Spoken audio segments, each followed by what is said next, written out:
ஆராதனைக்கு வந்திருக்கின்ற உங்கள் அனைவரையும் இயேசுவின் நாமத்தில் அன்போடு வாழ்த்தி வரவேற்கிறேன். අද දවසේ දේවමයට පැමිණ සිටින ඔබ සියලු දෙනාම යේසුස් ක්‍රිස්තුස් වහන්සේ නමෙන් ආදරෙන් පිළිගන්නවා. I welcome you all in the name of Jesus. You have come to the house of God, and a warm welcome to our live brothers and sisters from all over the world. உலகத்திலே எத்தனையோ நாடுகளிலிருந்து லைவாக பார்க்கிறார்கள். ලෝකේ බොහෝ රටවල් වල ඉඳලා සජීවීව බොහෝ දෙනෙක් බලනවා. காலையில எனக்கு நிறைய மெசேஜ் வருது. උදෑසන බොහෝ මේ කෙටි පණිවිඩ ආවා. Pastor, we are waiting for your live program. Pastor, உங்களுடைய லைவ் நிகழ்ச்சிக்காய் காத்திருக்கிறோம் என்று நிறைய பேர் எனக்கு எழுதி அனுப்பினார்கள் இன்று காலையில். උදෑසන කෙටි පණිවිඩ බොහෝ ආවා. පාස්ටර් අපි බලන් ඉන්නවා ඔයාලගේ සජීවී දේව මෙහෙ උදෙසා කියලා. ஆகவே நேரடியாக எங்களோடு கலந்து கொள்கின்ற உங்கள் அனைவரையும் இயேசுவின் நாமத்திலே அன்போடு வாழ்த்தி வரவேற்கிறோம். ඒ නිසා සජීවීව අප සමග එකතු වෙලා සිටින ඔබ හැමදෙනාමත් යේසුස් ක්‍රිස්තුස් වහන්සේ නමෙන් ආදරෙන් පිළිගන්නවා. 2019 பிப்ரவரி மாதம் 9ஆம் தேதி ஞாயிற்றுக்கிழமை இன்று 2019 පෙබරවාරි 9 වෙනිදා. Today is 2019 2019 අද 10. 10ஆம் தேதி. ஓகே, பிப்ரவரி 10ஆம் தேதி. පෙබරවාරි 10 වෙනිදා. 2019 பிப்ரவரி 10. 2019 பிப்ரவரி 10 2019 பிப்ரவரி 10. ஓகே, இல்லை இங்கிருந்து இப்படின்னு சொன்னோன்னு நான் நினச்சேன் என்னை வாழ்த்துறாங்க அப்படின்ட்டு. இப்படி செஞ்சோன்னா ஆசீர்வதிக்கிறாங்கன்னு நினச்சேன். මේව කරද්දි මේ හිතුවා මේ ආශිර්වාද කරන කියනවා බලනකොට 10 කියලා පෙන්නලා තියෙනවා. நான் உங்களுக்கு இந்த திரையிலே 10 காரியங்கள் போட்டு காட்டப் போகிறேன். මම මේ තිරයේ කාරණා 10ක් දාලා පෙන්වන්න යනවා. அது யார் என்று போட்ட உடனே உங்களுக்கு தெரியும். ඒ කවුද කියලා දාපු ගම ඔබ දන්නවා. ஆகவே நீங்கள் யார் என்று சொல்ல போகிறீர்கள். ඒ නිසා ඔබ කවුද කියලා කියන්නේ ඇයි? I am going to play 10 slides to you, and you are going to say who it pertains to. It's very obvious. Okay, இப்போ முதலாவது පළවෙනි එක அற்புதமான முறையிலே ஒரு பெண் கருத்தரித்தார். ආශ්චර්යමත් ලෙස එක කාන්තාවක් ගැබ් ගත්තනම් அப்படி பிறந்தவர் ஒருவர் உண்டு. එහෙම ඉපදුණු කෙනෙක් ඉන්නවා. There is a person who was born due to a miraculous conception. யார்? කවුද? இயேசு. යේසුස්. Wow, super. ஏனென்றால் ඇයි කියනවනම් மரியாள் அற்புதமான முறையிலே கருத்தரித்தாள். அப்படிதானே? මරියා ඉතා ආශ්චර්යමත් ලෙස ගැබ් ගත්තා. We know that the miraculous conception happened to Mary and Jesus was born. Okay? So யார் இதுல இருக்குறாங்க? இயேசு. ඒතර කවුද මෙතන ඉන්නේ? යේසුස් වහන්සේ. அற்புதமான கருத்தரிப்பு, இயேசு பிறந்தார். ආශ්චර්යමත් ලෙස යේසුස් ක්‍රිස්තුස් වහන්සේ ඉපදුණා. அவருடைய வாழ்க்கையில் குழந்தை பருவத்திலே என்ன நடந்தது? උන්වහන්සේගේ ජීවිතයේ මේ ලදරු කාලේ මොනවද සිද්ධ වුනේ? What happened to Jesus during infancy? Flight to Egypt at infancy. எகிப்துக்கு தப்பி ஓடினார்கள். ஞாபகம் இருக்கா? මිසරයට පලා ගියා. சாஸ்திரிகள் வந்தார்கள் இயேசுவை தேடி. ඒ පඬිවරු ආවා යේසුස් වහන්සේව හොයාගෙන. அப்போ ஏரோது சொன்னான் அவர்கள் எங்கே இருக்கிறார்கள் என்று பார்த்துவிட்டு எனக்கும் வந்து சொல்லு என்று. ඊට පස්සේ හෙරෝද් කිව්වා මේ කොහෙද ඉන්නේ කියලා හොයලා මටත් ඇවිල්ලා කියන්න කියලා. அப்போ அவர்கள் போய் இயேசுவை பார்த்த பிறகு ඊට පස්සේ ඒගොල්ලෝ ගිහිල්ලා යේසුස් වහන්සේ බැලුවාට පස්සේ தேவதூதனால் எச்சரிக்கப்பட்டு அவர்கள் வேறு வழியாய் போய்விட்டார்கள். දේව දූතයාගේ දැනෙන දීම් මත ඒගොල්ලෝ වෙනත් මාර්ගයකින් පලා ගියා. அப்பொழுது ஏரோது 2 வயதுக்கு உட்பட்ட குழந்தைகளை எல்லாம் கொல்ல வேண்டும் என்று தீர்மானித்தான். ඊට පස්සේ හෙරෝද් අවුරුදු 2කට අඩුව හැම ලදරුවෙක්ම මරන්න ඕන කියලා තීරණය කරා. உடனே தேவதூதன் யோசேப்புக்கு சொப்பனத்திலே காணப்பட்டு உன் மனைவியும் அவள் பிள்ளையும் தூக்கிக் கொண்டு எகிப்துக்கு ஓடி போ என்றார். அவர்கள் ஓடி போனார்கள். சரியா? එතකොට ශනිකෙන් දේව දූතයෙක් ඇවිල්ලා කිව්වා යෝසෙෆ්ට නුඹේ බිරිඳක් දරුවත් අරගෙන ඊජිප්තු දේශයට පලා යන්න කියලා. Now we know that when Jesus was born, Magi came from the east, and Herod the king told the Magi, locate where the child is and then tell me, I'll come to worship him. But the angel of the Lord told the Magi, don't go back to Herod, go back to your country through a different way. And they obliged. And then Herod wanted to kill babies under the age of 2, but an angel warned Joseph to take the baby and the baby's mother and flee to Egypt, and Joseph complied. எகிப்துக்கு போனார்கள். அப்படிதானே? ஈஜிப்துக்கு ගියා. யார்? කවුද? இயேசு. යේසුස් වහන්සේ. அங்கே வைத்து அதற்கு பிறகு என்ன நடந்தது? ඊට පස්සේ මොනවද සිද්ධ වුනේ? இயேசுவானவர் ஞானஸ்நானம் எடுக்கிறார். යේසුස් වහන්සේ බෞතිස්මය ලබා ගත්තා. இயேசுவானவர் ஞானஸ்நானம் எடுத்தாரா இல்லையா? යේසුස් වහන්සේ බෞතිස්මය ගත්තද නැද්ද? Jesus received water baptism. அதற்கு பிறகு என்ன நடந்தது? ඊට පස්සේ මොනවද සිද්ධ වුනේ? ஞானஸ்நானத்துக்கு பிறகு 40 நாட்கள் வனாந்தரத்திலே இயேசுவானவர் உபவாசம் இருந்தார். அப்படிதானே? ඒ බෞතිස්මයට පස්සේ යේසුස් වහන්සේ මේ කාන්තාරේ මේ නිරාහාරව හිටියා. After baptism, Jesus was in the wilderness for 40 days. He fasted. அப்ப எத்தனை நாட்கள் அவர் வனாந்தரத்தில் இருந்தார்? උන්වහන්සේ දවස් කීයක් කාන්තාරේ හිටියද? How many days did he spend in the wilderness? 40 days, 40 நாட்கள். දවස් 40ක්. அப்புறம் என்ன நடந்தது? ඊට පස්සේ මොනවද සිද්ධ වුනේ?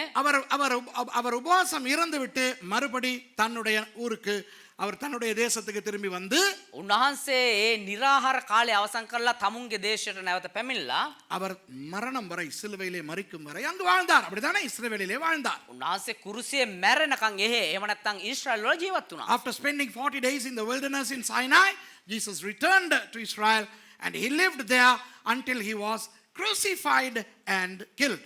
Okay? இப்போ அவர் சிலுவையிலே அறையப்பட்டது எப்போ?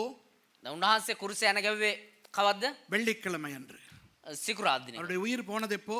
උන්වහන්සේගේ ප්‍රාණය ගියේ කවද්ද? வெள்ளிக்கிழமை மாலை 3 மணிக்கு. සිකුරාදා දිනක සවස් 3ට. When did Jesus die? At 3 o'clock on a Friday. எப்போ உயிர் தெழும்பினார்? කවද්ද ආපහු නැවත නැගිට්ටේ? ஞாயிற்றுக்கிழமை அதிகாலையிலே. அப்படிதானே? ඉරු දින උදේ පාන්දර උදෑසන. When did he resurrect? He rose again on the early morning of Sunday. அப்ப வெள்ளி மாலையிலிருந்து சனி மாலைக்கு ஒரு நாள். එතකොට සිකුරාදා 3 ඉඳන් සෙනසුරාදා උදෑසන හවස වෙනකන් එක දිනක්. அதிலிருந்து ஞாயிற்றுக்கிழமை காலை வரை இரண்டாவது நாள். சரியா? එතකොට එතන ඉඳන් ඉරු දින උදෑසන වෙනකන් දෙවෙනි දවස. So Friday evening to Saturday evening one day and Saturday evening to Sunday morning 2 days. So he was in the grave for 2 days. அவர் கல்லறையிலே 2 நாட்கள் இருந்தார். சரியா? එතකොට උන්වහන්සේ ගල් ගුහාව තුල දවස් දෙකක් හිටියා. 3 இரவு 3 பகல் என்றால் என்ன என்று வேறொரு நாள் நான் சொல்லிக் கொடுத்து விட்டேன். இப்போ அது தேவையில்லை. රාත්‍රී 3යි දහවල් 3යි කියලා ඇයි කියන්නේ කියලා කලින් දවසක මම උගන්වලා ඉවරයි. දැන් අපිට වෙලා නැහැ. ඒ ගැන කතා කරන්න. ஆகவே 2 நாட்கள் கல்லறையிலே இருந்தார். ஓகே? ඒ නිසා දින දෙකක් ගල් ගුහාව තුල සිටියා. So I have already taught how it happens to be 3 days and 3 nights. I have taught about that. So now we don't have time. So he was in the grave for 2 days. அதற்கு பிறகு 8வதாக என்ன நடந்தது? ඊට පස්සේ 8 වෙනුවට මොකද්ද සිද්ධ වුනේ? அற்புதமான முறையிலே இயேசுவானவர் உயிர் தெழுந்தார். ආශ්චර්යමත් ලෙස උන්වහන්සේ නැවත නැගිට්ටා. Okay, Jesus rose again from the dead miraculously. அதற்கு பிறகு என்ன நடந்தது? ඊට පස්සේ මොනවද සිද්ධ වුනේ? அவர் பரத்துக்கு எடுத்துக் கொள்ளப்பட்டார். அப்படியா? උන්වහන්සේ ඉහළට ඔසව ගන්න ලැබුවා. He was resurrected. He ascended to heaven afterwards. இதுதான் இயேசு. මේ තමයි යේසුස් වහන්සේ. பிறப்பிலிருந்து උපතේ ඉඳලා எடுத்துக் கொள்ளப்படும் வரை. ஓகேயா? නැවත ඔසවා ගන්නත් එක්. This is Jesus from the birth to the ascension. அப்போ இயேசுவுக்கு பல நாமங்கள் உண்டு. ତොර යේසුස් වහන්සේට විවිධාකාර නාමයන් තියෙනවා. அதிலே ஒரு நாமம் தான் එක එක නමක් තමා சமாதான குமாரர். ஆமாவா இல்லையா? සමාදානයේ කුමාරයා. Jesus has a lot of names, one of which is the Prince of Peace. அப்ப அவருடைய பெயர் குமாரன் என்றால் என்ன? තොර උන්වහන්සේගේ නාමයේදී කුමාරයා කියන එකේ මොකද්ද කියන්නේ? இளவரசர். ස්වාමියා. ராஜகுமாரன். රජකුමාරයා. Okay, Prince. ஓகே, சரி. இப்போ දැන් நான் உங்களுக்கு என்ன சொல்லிக் கொடுக்க போகிறேன் என்றால், මවුට මොකද්ද කියලා දෙන්න යන්නේ කියනවා නම් இப்போ நான் சொன்ன இந்த 10 காரியங்களும் யாருக்கு நடந்தது? දැන් මේ මං කිව්වා වූ කාරණා 10 කාටද සිද්ධ වුනේ? To who did all these 10 things happen? To Jesus. இயேசுவுக்கு. යේසුස් වහන්සේට. வீடியோல பார்க்கறவங்களுக்கு தெரியுதா யாருக்கு இந்த 10 காரியங்கள் நடந்தது? இயேசுவுக்கு. යේසු මේ වීඩියෝ එකේ බලන කට්ටිය දන්නවද තේරෙනවද කාටද මේක සිද්ධ වුනේ කියලා? යේසුස් වහන්සේට. இப்போ உங்ககிட்ட ஒரு கேள்வி கேட்கிறேன். දැන් ඔබ එක ප්‍රශ්නයක් අහන්න. இதே 10 காரியங்களும் මේ කාරණා 10ම இன்னும் யாருக்காவது நடந்ததா? තව කාට හරි සිද්ධ වුණාද? My question to you is, did these 10 things happen to anyone else? What's your answer? මොකද ඔබ இன்னும் யாருக்காவது இதே 10 காரியங்களும் அதே மாதிரி நடந்ததா? තව කාට හරි මේ කාරණා 10මයි ඒ විදිහටම සිද්ධ වුණාද? அதாவது ඒ කියන්නේ இன்னும் யாராவது ஒருவர் அற்புதமான முறையில் கருத்தரிக்கப்பட்டு பிறந்தாரா? තවත් කවුරුහරි එක්කෙනෙක් ආශ්චර්යමත් ලෙස උපත ලැබුවද? Let me qualify the questions. Okay? Was anybody born due to a miraculous conception? யாராவது பிறந்த குழந்தை பருவத்திலே எகிப்துக்கு தப்பி ஓடினார்களா? කවුරු හරි එක්කෙනෙක් ඉපදුණු කුඩා කාලෙදිම මිසරයට පලා ගියාද? Did anybody flee to Egypt during infancy? And did anybody receive water baptism subsequently? அதற்கு பிறகு யாராவது வந்து ஞானஸ்நானம் எடுத்தார்களா? ඊට පස්සේ කවුරු හරි බෞතිස්මය ලබා ගත්තද? ஞானஸ்நானத்துக்கு பிறகு யாராவது வனாந்தரத்தில் 40 நாள் உபவாசம் இருந்தார்களா? මේ බෞතිස්මයට පස්සේ කවුරු හරි කාන්තාරයේ මේ निराहाරව හිටියද? Did anybody else fast for 40 days in the wilderness subsequent to their baptism and live in the desert for 40 days? யாராவது 40 நாட்கள் வனாந்தரத்தில் வாழ்ந்தார்களா? කවුරු හරි දින 40ක් කාන්තාරයේ ජීවත් වුණාද? யாராவது தன் தேசத்துக்கு வந்து மரணம் வரை அங்கு வாழ்ந்தார்களா? කවුරු හරි තමුන්ගේ දේශයෙන් නැවත පැමිණලා මරණය දක්වා හේ ජීවත් වුණාද? அதெல்லாம் யாராவது செஞ்சிருப்பாங்க, அது பிரச்சனை இல்ல. ඒක නම් කවුරු හරி කළා ඇති ඒක ප්‍රශ්නයක් නෑ. ஆனா எகிப்துல இருந்து வந்திருக்கணும். හැබැයි ඊජිප්තේ ඉඳලා එන්න ඕනේ. வந்தாங்களா? வந்தாங்களா? Did anybody come back to their own land from Egypt and live until they died? Okay? மோசே ஞானஸ்நானம் எடுத்தாரா? எங்க யாரு மோசே? என்னது யாரு? பரவாயில்ல, மோசே ஞானஸ்நானம் எடுத்தா அந்த சரி. யாராவது 2 நாட்கள் கல்லறையில 2 நாட்கள் மட்டும் யாராவது கல்லறையில இருந்தாங்களா? කවුරු හරි දවස් දෙකක් විතර සෝන තුල සිටියාද? Did anybody stay? லாசரு 4 நாள் சிஸ்டர். மோசே கல்லறையில எங்க வச்சாருன்னே தெரியாது, அவர் இன்னும் கல்லறையில தான் இருக்கிறாரு. சோ அது மோசே இல்ல. ஓகே? மரியாளா கிழிஞ்சுது. 2 நாட்கள் மட்டும் கல்லறையில யார் இருந்தா? දවස් දෙකක් විතර කවුද ගල් ගුහාව ඇතුළේ හිටියේ? Who spent only 2 days in the grave besides Jesus? இயேசு தவிர சிலர் மோசேனாங்க. மோசேயை ஆண்டவர் அடக்கம் பண்ணினார். සමහරු කියනවා මෝසෙස් කියලා. මෝසෙස්ව දෙවියන් වහන්සේ තැන්පත් කරා. இன்று வரை அவர் அந்த இடத்துல அடக்கமாகி தான் இருக்கிறார். අද වෙනකන් මෝසෙස් එතන එහෙම තැන්පත් වෙලා තමයි ඉන්නේ. Moses was buried by God, right? And he remains buried. Okay, he didn't resurrect. அவர் உயிரோட எழும்பலையே. லாசரு உயிரோட எழும்பினாங்கன்னு முன்னுக்கு இருந்து சொல்றாங்க. மோசஸ் பண பிடி නැවත නැගිට්ටේ නැහැ. ලාසරස් නැවත නැගිට්ට කියලා කියනවා. லாசரு 4 நாள் உயிரோட எழும்பினார், பரவாயில்ல. ලාසරස් දවස් 4කින් නැවත නැගිට්ටා. ஆனா லாசரு சும்மா விசிட்டுக்கு கூட எகிப்துக்கு போகல. හැබැයි ලාසරස් නිකම් මේ විසිට් එකකටවත් ගිහිල්ලා වෙනා මිසරේ. லாசரு வந்து அற்புதமா பிறந்தவரா? என்ன பேசுறீங்க? ලාසරස් වෙල මේ ආශ්චර්යමත් විදිහට ඉපදුණු කෙනෙක්ද? Somebody suggested Lazarus, but he was actually in the tomb for 40 days. So, 4 days. But then he never went to Egypt. He was not a result of a miraculous conception. இந்த 10 விஷயங்களே இருக்குதா? இல்லையே. මේ කාරණා 10ම තියෙනවා කාට හරි. அற்புதமான முறையில யாராவது உயிர் தெழும்பினாங்களா? நிறைய பேர் உயிர் தெழும்பினாங்க. ආශ්චර්යමත් ලෙස කවුරු හරි නැවත නැගිට්ටාද? නැවත නැගිට්ට කට්ටිය ඉන්නවා. ஆண்டவர் லாசருவை உயிரோடு எழுப்பினார். දෙවියන් වහන්සේ ලාසරස් නැවත නැගිට්ටෙව්වා. எலியா சாரிபாத் விதவையின் மகனை உயிரோடு எழுப்பினார். එලියා සාරපත් වැන්දපුගේ දරුවව නැවත නැගිට්ටවවා. எலிசா சூனேமியாளின் மகனை உயிரோடு எழுப்பினார். එලිසා සුනෙම්මියේ ස්ත්‍රියගේ දරුවව මේ නැවත නැගිට්ටවවා. இயேசு ஒரு சின்ன இறந்து போன பெண்ணை தலீதா குமி என்று அழைத்து உயிரோடு எழுப்பினார். යේසුස් වහන්සේ එක දැරියක තලිතා කුමි කියලා නැගිට්ටවවා. ஆனால் மற்ற விஷயங்கள் இவர்களுக்கு பொருந்த மாட்டேன் என்கிறது. හැබැයි අනිත් කාරණාවන් මේගොල්ලන්ට සමාන වෙන්නේ නැහනේ. There are so many other people who resurrected in the Bible, but then the other things did not transpire in their lives. Okay? சரி, அதுக்கு பிறகு பரத்துக்கு எடுத்துக்கொள்ளப்பட்டார்களா? ඊට පස්සේ ඔසව ගන්න Did ලැබුවා. anybody resurrect from ascend after their resurrection? இன்னும் யாருக்காவது இளவரசன் பேர் இருக்குதா? තවත් කාට හරි කුමාරයෙක්ගේ නමක් තියනවාද? ஓகே, இப்போ கேட்கிறேன். දැන් අහන්න. இந்த 10 காரியங்களும் මේ කාරණා 10 நடைபெற்ற இன்னும் யாராவது இருக்கிறார்களா? මේ කාරණා 10 සිද්ධ වුණ තව කවුරු හරි இதே ඉන්නවද? மாதிரி. මේ විදිහටම. Is there anybody in whose life all these things transpired? Anybody? කවුරු හරි No. இருக்கிறாங்களா? ඉන්නවද? இருக்கிறாங்கன்னு சொல்றவங்க கை தூக்கி காட்டுங்க. ඉන්නවා කියලා කියන කට්ටිය අත උස්සන්න. ஜூட் யாரு? ருவான் கவுத? ஒயாது மகி அம்மு அவரா? අපිලු அப்பி நாம் கிழிஞ்சுதுடாப்பா. எகிப்துக்கு எத்தனை பேர் எகிப்துக்கு போயிருக்கிறீங்க? எத்தனை பேர் எகிப்துக்கு போயிருக்கிறீங்க? ඊතරක ඊජිප්තෙට ගිහලා තියනවාද? கை தூக்கி காட்டுங்க. 1 2 3 4 5 6 7 8 8 பேர் மட்டும்தான் வருவான். கேண்ட 8 දෙනෙක් විතරයි රුවන්. அருது அவர் ரொம்ப ஆவியில நிரம்பி நாம் அப்படிங்கிறார், நாங்க அப்படிங்கிறார். යා ආත්මයෙන් පිරිලා අපි කියලා කියනවා. Ruan says it's us. Then I asked, how many of you all been to Egypt? Have you been to Egypt? No. So only 8 of us have been to Egypt. What about the rest? Jude, உங்களை நீங்க யார்? நீங்களும் உங்களை தானா? எத்தனை பேர் சொல்றீங்க யாருமே போனதில்லை, எங்களுக்கு தெரியாது, யாரும் இந்த 10க்கு இயேசுவை தவிர யாரும் பொருந்த மாட்டார்கள் என்று சொல்லுகிறவர்கள் பயம் இல்லாம கை කී දෙනෙක් කියනද යේසුස් වහන්සේ හැරෙන්න මේ වගේ කාරණාදායම සිද්ධ වෙන වුණ කවුරුත් වෙන්න නැහැ කියලා. If you believe, yes, nobody else has undergone these 10 things, put your hand up boldly. Okay. இன்றைக்கு நான் உங்களுக்கு சொல்லிக் கொடுக்க போகிறேன். අද දවසේ මම ඔබට කියලා දෙන්න යනවා. வேறு யாரும் அல்ல, වෙන කවුරුත් නෙවෙයි, இஸ்ரவேல். இஸ்ரவேல். இஸ்ரவேல். இஸ்ரவேல்.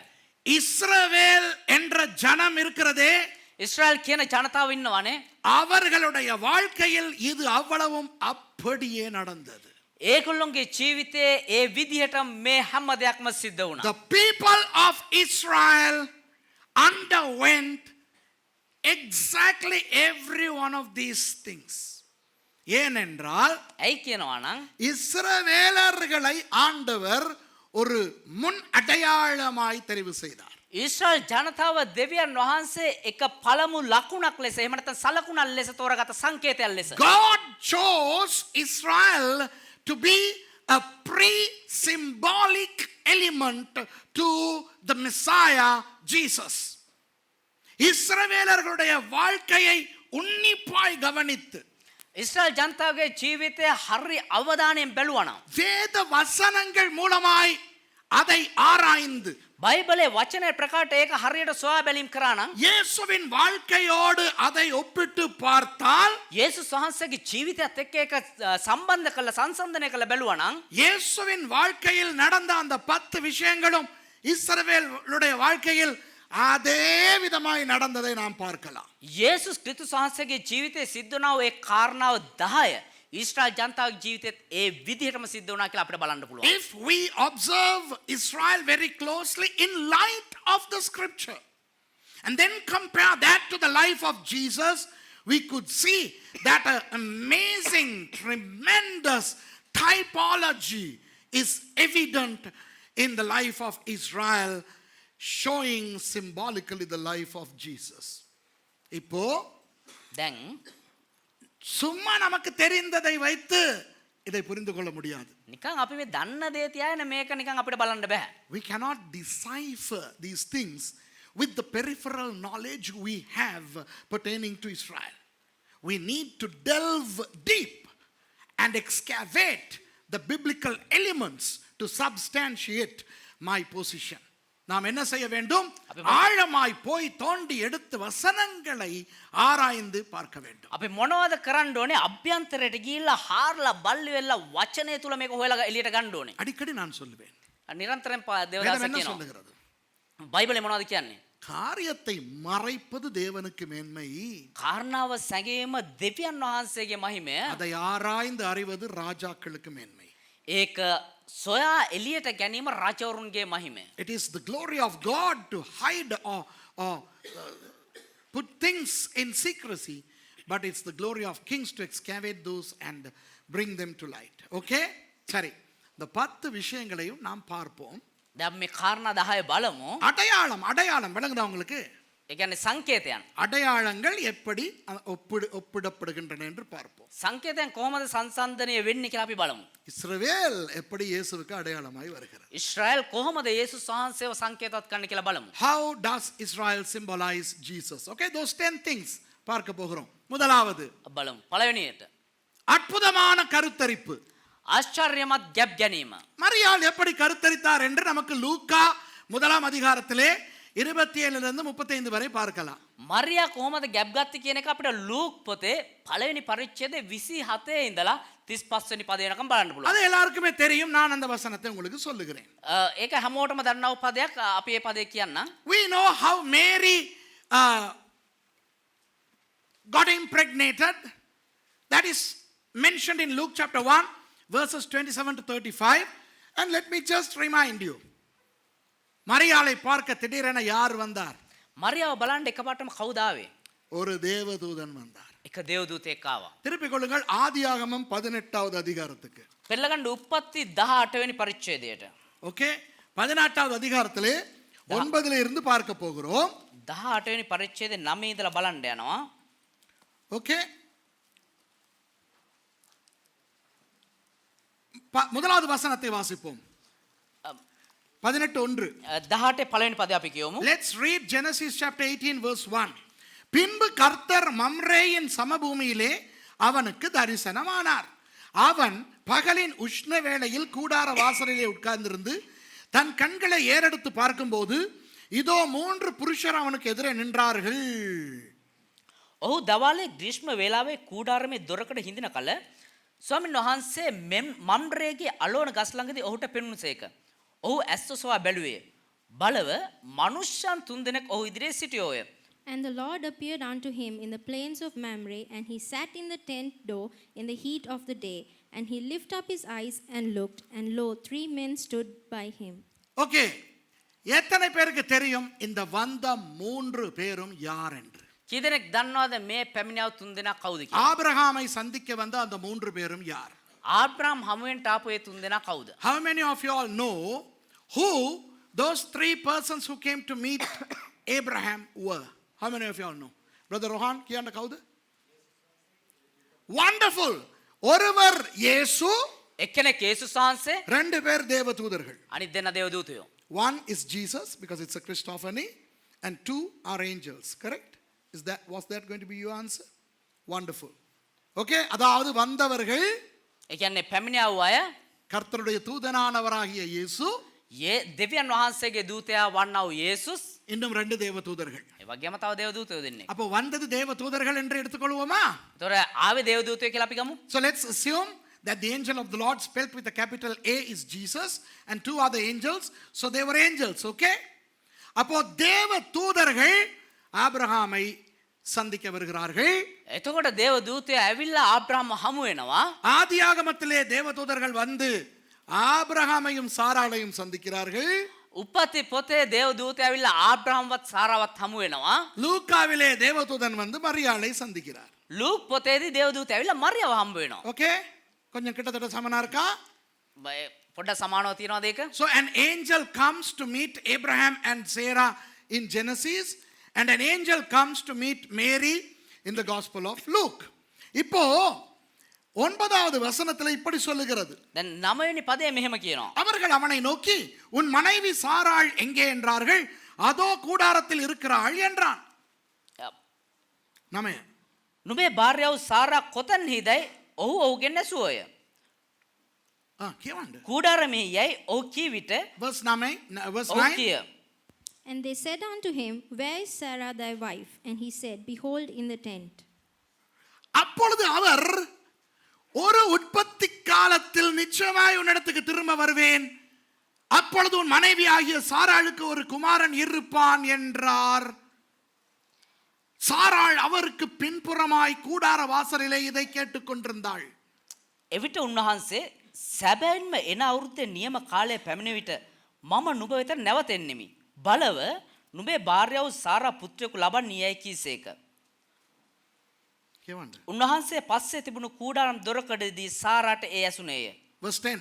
And he said, I will certainly return unto thee according to the time of life. And lo, Sarah thy wife shall have a son. And Sarah heard it in the tent door which was behind him.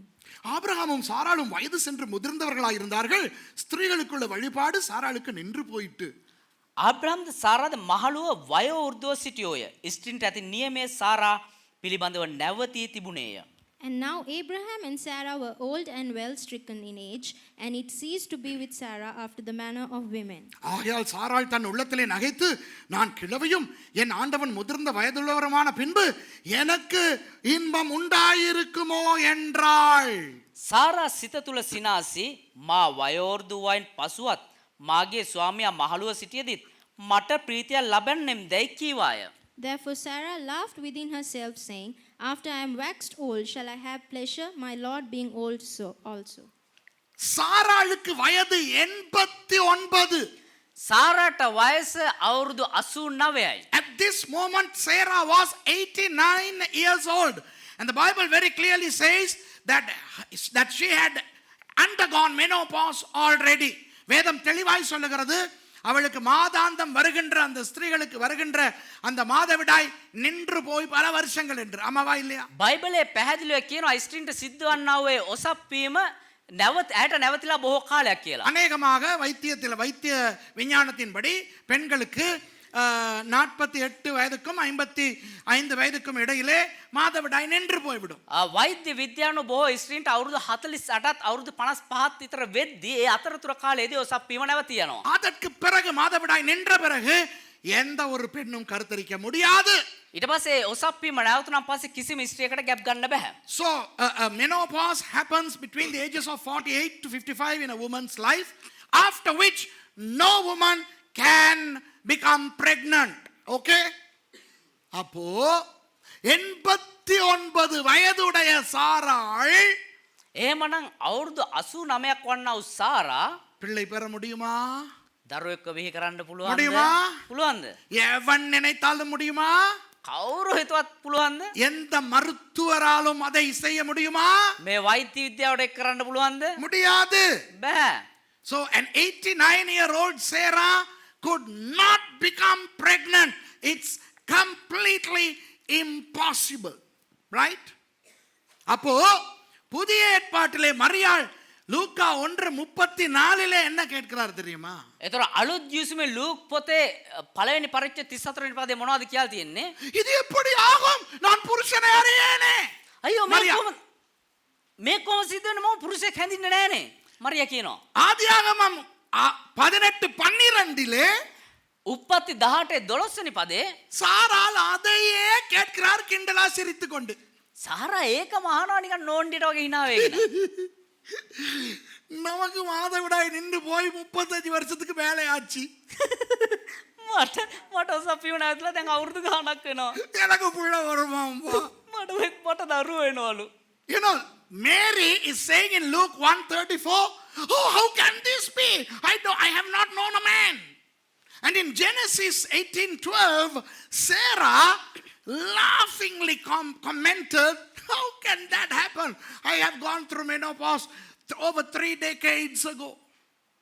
ஒரே சம்பவம் நடக்குதா இல்லையா? එකම සිද්ධිය සිද්ධ වෙනවද නැද්ද? அங்கும் தேவதூதர்கள் வருகிறார்கள், இங்கும் தேவதூதர் வருகிறார். එහෙත් දේවදූත එනවා, මෙහෙත් දේවදූත එනවා. Same thing, the angel came there and the angel came here. Okay, அங்கும் கர்த்தரிக்க சான்ஸே இல்ல, இங்கேயும் கர்த்தரிக்க சான்ஸே இல்ல.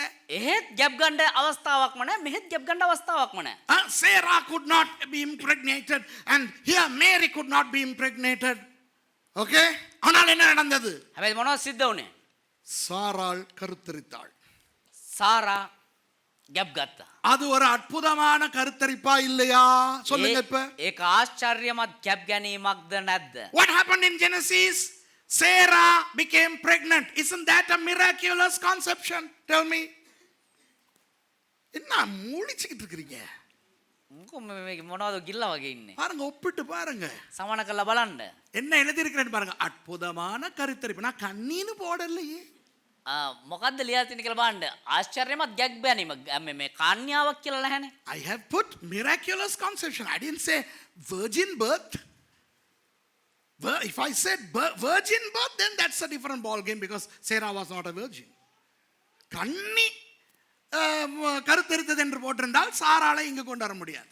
කන්‍යා උපත කියලා දැක්වන ගේම සාරව දාන්න බෑ දෙන්න. ஆனால் அற்புதமான கருத்தரிப்பு அங்கும் நடந்தது, இங்கும் நடந்தது. හැබැයි ආශ්චර්යමත් ගැප් ගැනීම කියන එක එහෙත් සිද්ධ වුණා, මෙහෙත් සිද්ධ වෙනවා. விளங்குதா?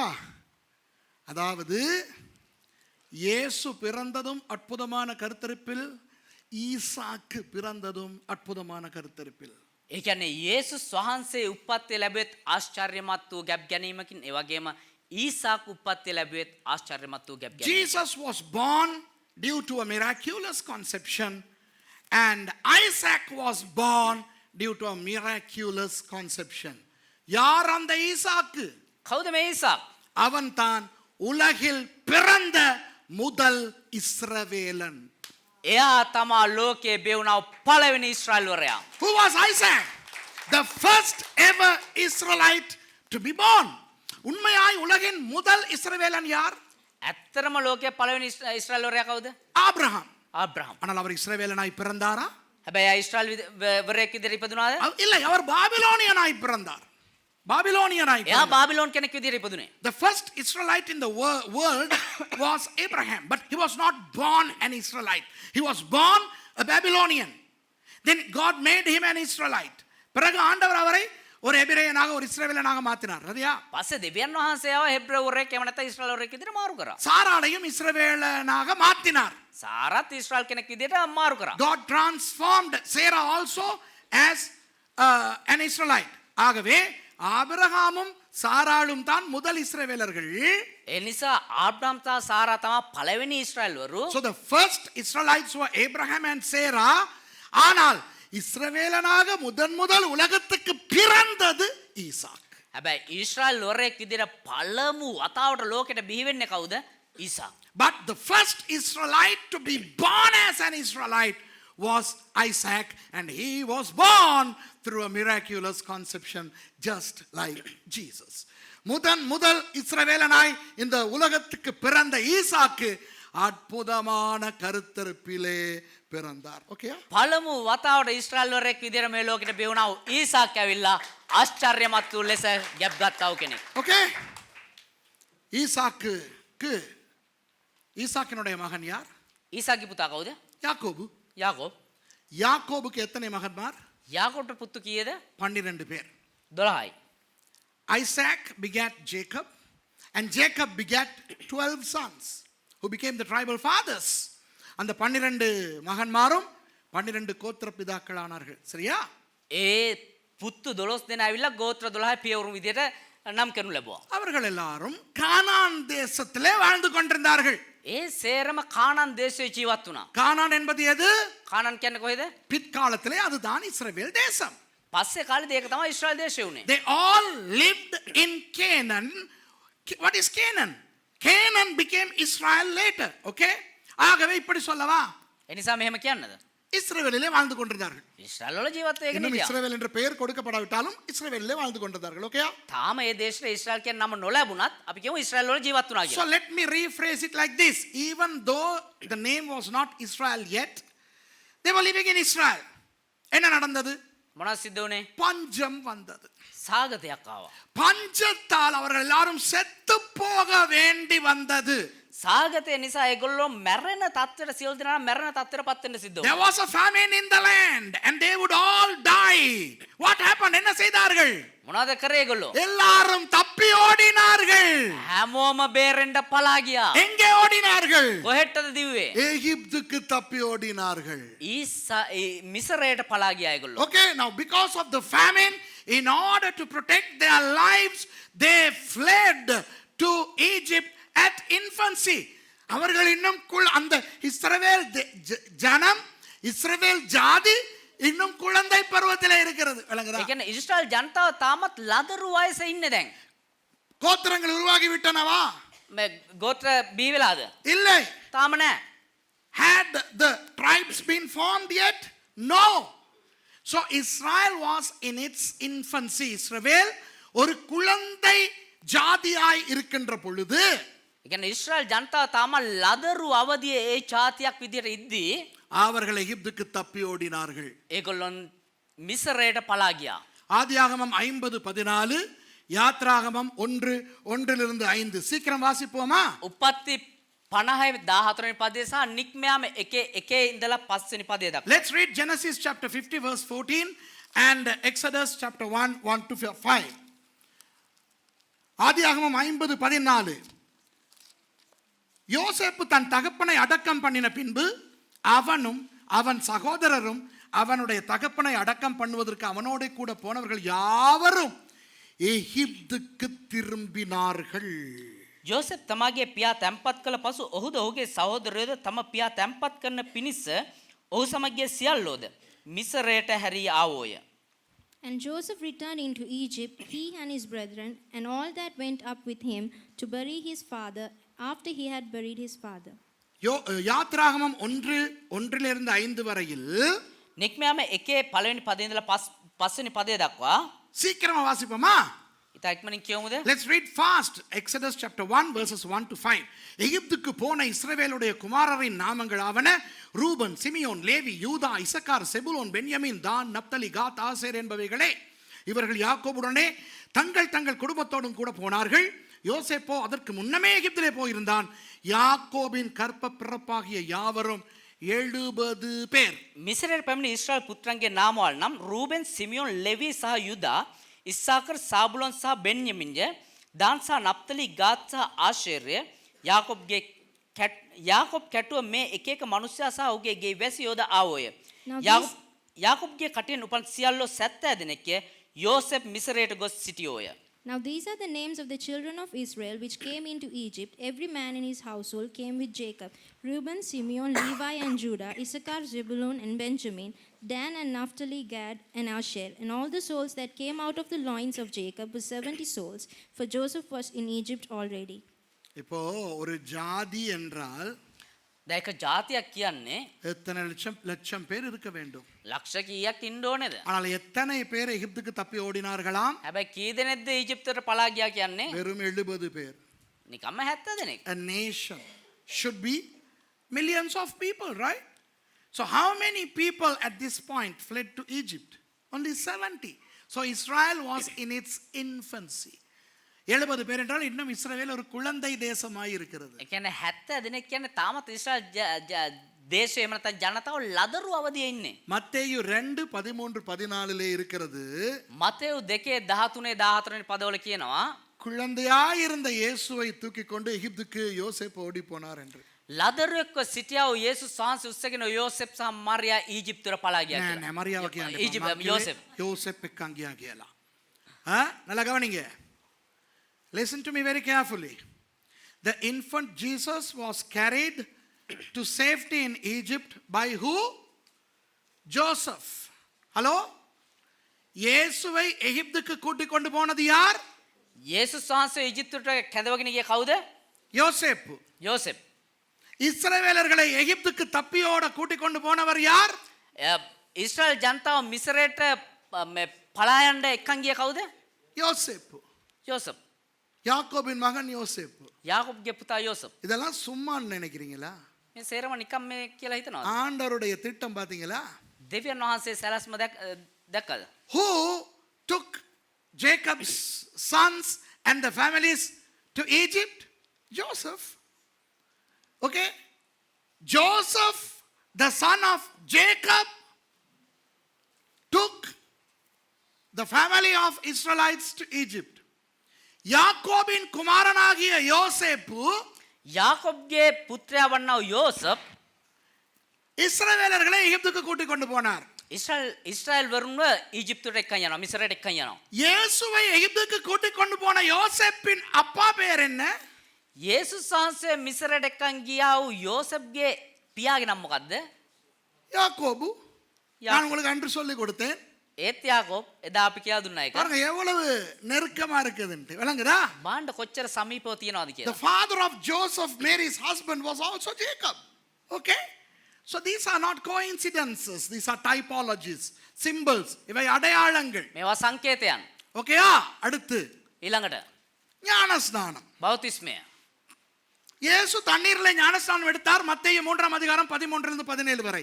යේසුස් වහන්සේ වතුරෙන් බෞතිස්මය ලැබුවා කියන එක මතෙව් පොතේ 3 වෙනි පරිච්ඡේද 13 ඉඳලා 17 වෙනි පද වෙනකන් තියෙනවා. Matthew 3:13-17 say that Jesus received water baptism. இப்போ ஒரு கேள்வி வருது. ඒක ප්‍රශ්නයක් එනවා. இஸ்ரவேலர்கள் எங்க ஞானஸ்நானம் எடுத்தாங்க? ඒතර ඊශ්‍රායෙල් වරු මේ බෞතිස්මය ලබා ගත්තද? கவனிங்க. හොඳට අවධානය දෙන්න. இயேசு வனாந்தரத்துக்கு போனார் தானே? යේසුස් වහන්සේ කාන්තාරයට ගියානේ. அவர் வனாந்தரத்துக்கு போக முன்னமே ஞானஸ்நானம் எடுத்தார். ஆமாவா இல்லையா? උන්වහන්සේ කාන්තාරයට යන්න කලින්ම බෞතිස්මය ලබා ගත්තා. Jesus received water baptism prior to going to the wilderness, right? இப்போ 1 கொரிந்தியர் 10:1-2 வரை வாசிப்போமா? දැන් 1 කොරින්ති 10 1 ඉඳලා 2 වෙනකන් කියමුද? Shall we turn to 1 Corinthians chapter 10 and verse 1 and verse 2. இதோ நல்லா கவனிங்க. கவனிங்க. புதிய ஏற்பாட்டில் பைபிள்ல இருந்து வாசிக்கிறேன். இது சுரேஷ் சொல்லுவதல்ல. இது வேதம். හොඳට අවධානය දෙන්න මේක පාස් සුරේෂ් කියන දෙයක් නෙමෙයි අලුත් ගිවිසුමේ බයිබලේ ඉඳන් කියන්නේ. இப்படி இருக்க சகோதரரே, நீங்கள் எவைகளை அறிய வேண்டும் என்று இருக்கிறேன் என்றால், நம்முடைய பிதாக்கள் எல்லாரும் மேகத்துக்கு கீழாயிருந்தார்கள், எல்லாரும் சமுத்திரத்தின் வழியாய் நடந்து வந்தார்கள், எல்லாரும் மோசேக்குள்ளாக மேகத்தினாலும் சமுத்திரத்தினாலும் ஞான ஸ்நானம் பண்ணப்பட்டார்கள். මක් නිසාද සහෝදරයනි අපගේ පියවරු සියල්ලන් වලාකුළ යට සිටි බවත් සියල්ලන්ම මුහුද මැදින් ගිය බවත් සියල්ලන්ම වලාකුළෙහිද මුහුදෙහිද මෝසස්ට බෞතිස්ම කරනු ලැබූ බවත්. Moreover, brethren, I would not that ye should be ignorant how that all our fathers were under the cloud and all passed through the sea and were all baptized unto Moses in the cloud and in the sea. யாரை பற்றி இந்த இடத்திலே பவுலடியார் பேசுகிறார்? පෞතුමා කවුරු ගැනද මේ ස්ථානයේ කතා කරන්නේ? இஸ்ரவேலை பற்றி பேசுகிறார். ඉස්රායල් ජනතාව ගැන කතා කරන්නේ. Paul was talking about Israel. பவுலடியார் என்ன சொல்லுகிறார்? පෞතුමා මොනවද කියන්නේ? அவர்கள் மோசேக்குள்ளாக ஞான ஸ்நானம் பண்ணப்பட்டார்கள். ඒගොල්ලෝ මෝසස් තුලින් බෞතිස්මය ලැබුවලු. அப்ப மோசே எல்லாருக்கும் ஞானஸ்நானம் கொடுத்தாரா? එතන මෝසස් ඇවිල්ලා සේවට බෞතිස්මය ලබා දුන්නද? Paul is telling that the people of Israel were baptized under Moses. So did Moses baptize them? No. What is the meaning of baptism? Baptizo. ஞான ஸ்நானம் என்றால் என்ன? baptizo என்றால் என்ன? බැප්ටිස්ට් එහෙම නැත්නම් බෞතිස්මය කියන එකේ තේරුම මොකද්ද? தண்ணீருக்குள்ளே போய் வருவது. ජලය තුලට ගිහිල්ලා එන එක. சரிதானே? හරිනේ? Baptism is to go into the water and come out. Okay? இயேசு யோவான் ஸ்நானன் மூலம் யோர்தான் நதியில் தண்ணி உள்ளாக போட்டு வெளியே கொண்டு வரப்பட்டார். යේසුස් වහන්සේ යෝහන් බෞතිස්ම කරන කොටගෙන යෝර්දාන් නදියේ ජලය තුලට ගිහිල්ලා ඉහළට එසවුණා. மோசேயின் மூலம் இஸ்ரவேல் ஜனங்கள் செங்கடலுக்கு உள்ளாக போய் வந்தார்கள். මෝසස් කරනකොට ඊශ්‍රායල් ජනතාව රතු මුහුද තුලට ගිහිල්ලා උඩට ආවා. தண்ணீர் வழிவிட்டது, அவ்வளவுதான். ජලය දෙකට බෙදුණා. இயேசு நனைந்தார், அவர்கள் நனையவில்லை. යේසුස් වහන්සේ තෙමුණා, ඒගොල්ලෝ තෙමුන්නේ නැහැ. එච්චරයි. John took Jesus into the water of Jordan and took him out. Moses took the people of Israel into the water of the Red Sea and took them out. The only difference was that Jesus got wet and the Israelites did not get wet.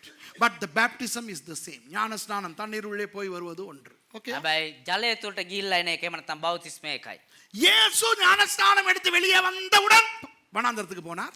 යේසුස් වහන්සේ බෞතිස්මය අරගෙන එළියට ආපු ගාම කාන්තාරයට ගියා. இஸ்ரவேலர்கள் செங்கடலை கடந்து வெளியே வந்த உடனே வனாந்தரத்துக்கு போயிட்டார். ඉස්රායල් ජනතාව රතු මුහුදෙන් එළියට ආපු ගාම කාන්තාරේ. Jesus went to the wilderness right after he came out of the river Jordan, and the people of Israel went to the wilderness right after they came out of the Red Sea. ஓகேயா? හරිද? இப்ப ஞான ஸ்நானம்ங்கிறது சுரேஷ் சொன்ன ஒரு சொல்லல்லோ. දැන් මේ බෞතිස්මය කියන එකට එතකොට පාස් සුරේෂ් කියපු මේ කතාවක් නෙමෙයි මේක. Okay, the baptism was not invented by me here. The Bible uses the same term. வேதம் அதை சொல்லுகிறது. ஆமாவா இல்லையா? බයිබලේ තමයි ඒක කියන්නේ. சரி, அடுத்து ඊළඟට வனாந்தரத்தில் 40 நாள் உபவாசம். කාන්තාරේ දින 40ක් निराहाරව. 40 days fasting in the wilderness. மத்தேயு 4:3 4 வரை தெளிவாய் பார்க்கிறோம். මතේයු 4 වෙනි පරිච්ඡේදයේ 3 වෙනි 4 වෙනි පදවල ඒක පැහැදිලිව දැක්වෙනවා. என்னவா? මොකද්ද? அவர்கள் இயேசு உபவாசம் இருந்தார். යේසුස් වහන්සේ निराहाරව සිටියා. இப்போ ஒரு பிரச்சனை இருக்கு. ඒක ප්‍රශ්නයක් එනවා. இல்ல, ரெண்டு பிரச்சனை இருக்கு. ප්‍රශ්න දෙකක්. வனாந்தரத்தில் இந்த 40 நாளுக்கு நான் பிறகு வரேன். ஓகே? මේ දවස් 40 කියන පස්සෙන් නම් உபவாசம்ங்கறத கொஞ்சம் பார்க்கணும் நம்ம. අපි निराहाරය කියන එක දිහා පොඩ්ඩක් බලන්න. இந்த 40 நாள் அடுத்த ஸ்லைட்ல வருது. ஓகே? ඒ කියන්නේ දින 40 කියන එක ඊළඟට අපි කතා කරමු. அஞ்சாவதா வருது. පස්වෙනි කාරණා This විදිහට එනවා. 40-day thing I'll talk in the next slide. Okay? But now let's talk about fasting. இஸ்ரவேல் ஜனங்கள் வனாந்தரத்துல உபவாசம் இருந்தாங்களா? ඉස්රායල් ජනතාව निराहाර හිටියද මේ කාන්තාරේ? உபவாசம் இருந்தாங்களா? හිටියද? இல்லையே. නෑනේ. Did the people of Israel fast in the wilderness? Come on, tell me. No. Okay?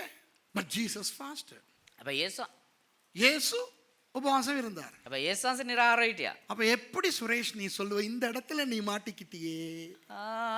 මේ මෙතනදී ආවුණානේ ඔයා. Suresh, now you got caught. Ha ha! The people of Israel did not fast, but Jesus fasted. இஸ்ரவேல் ஜனங்கள் உபவாசம் இருக்கவில்லை, இயேசு உபவாசம் இருந்தார். சுரேஷ் மாட்டிக்கொண்டான். ඊශ්‍රායල් ජනතාව නිරාහාරව හිටියේ නෑ. හැබැයි යේසුස් වහන්සේ නිරාහාරව හිටියා. පාස් සුරේෂ් මාට්ටු වුණා. கொஞ்சம் இருங்க. இஸ்ரவேல் ஜனங்கள் வனாந்தரத்தில் என்ன சாப்பிட்டார்கள் என்று வேதம் சொல்லுகிறது? ඊශ්‍රායල් ජනතාව කාන්තාර තුල මොනවා කෑව කියලාද බයිබලයේ කියන්නේ? யாத்ராகமம் 16:35. නික්මයාම 16:35 වෙනි පදය. What did the people of Israel eat in the wilderness? Exodus chapter 16 and verse 35. Okay? தெளிவாய் சொல்லுகிறது, இஸ்ரவேல் புத்திரர் குடியிருப்பான தேசத்துக்கு வருமட்டும் 40 வருஷமளவும் மன்னாவை புசித்தார்கள். சரி, அவர்கள் கானான் தேசத்தின் எல்லையில் சேரும் வரைக்கும் மன்னாவை புசித்தார்கள். ஒரே வசனத்திலே 2 தடவை வருகிறது, மன்னாவை புசித்தார்கள், மன்னாவை புசித்தார்கள் என்று. ஆமாவா இல்லையா? ඉස්රායල් පුත්‍රයෝ මනුෂ්‍ය පතයකට එනතෙක් 40 අවුරුද්දක් මන්නා කෑවෝය. ඔහු කානාන් දේශයේ සීමාවලට පැමිණෙතෙක් මන්නා කෑවෝය. එකම පදේ දෙපාරක් මන්නා කෑවා, මන්නා කෑවා කියලා තියෙනවා. Read. And the children of Israel did eat manna 40 years until they came to the land inhabited. They did eat manna until they came unto the borders of the land of Canaan. In that verse, the Bible clearly says that the people ate manna. The verse says that twice, that the people ate manna.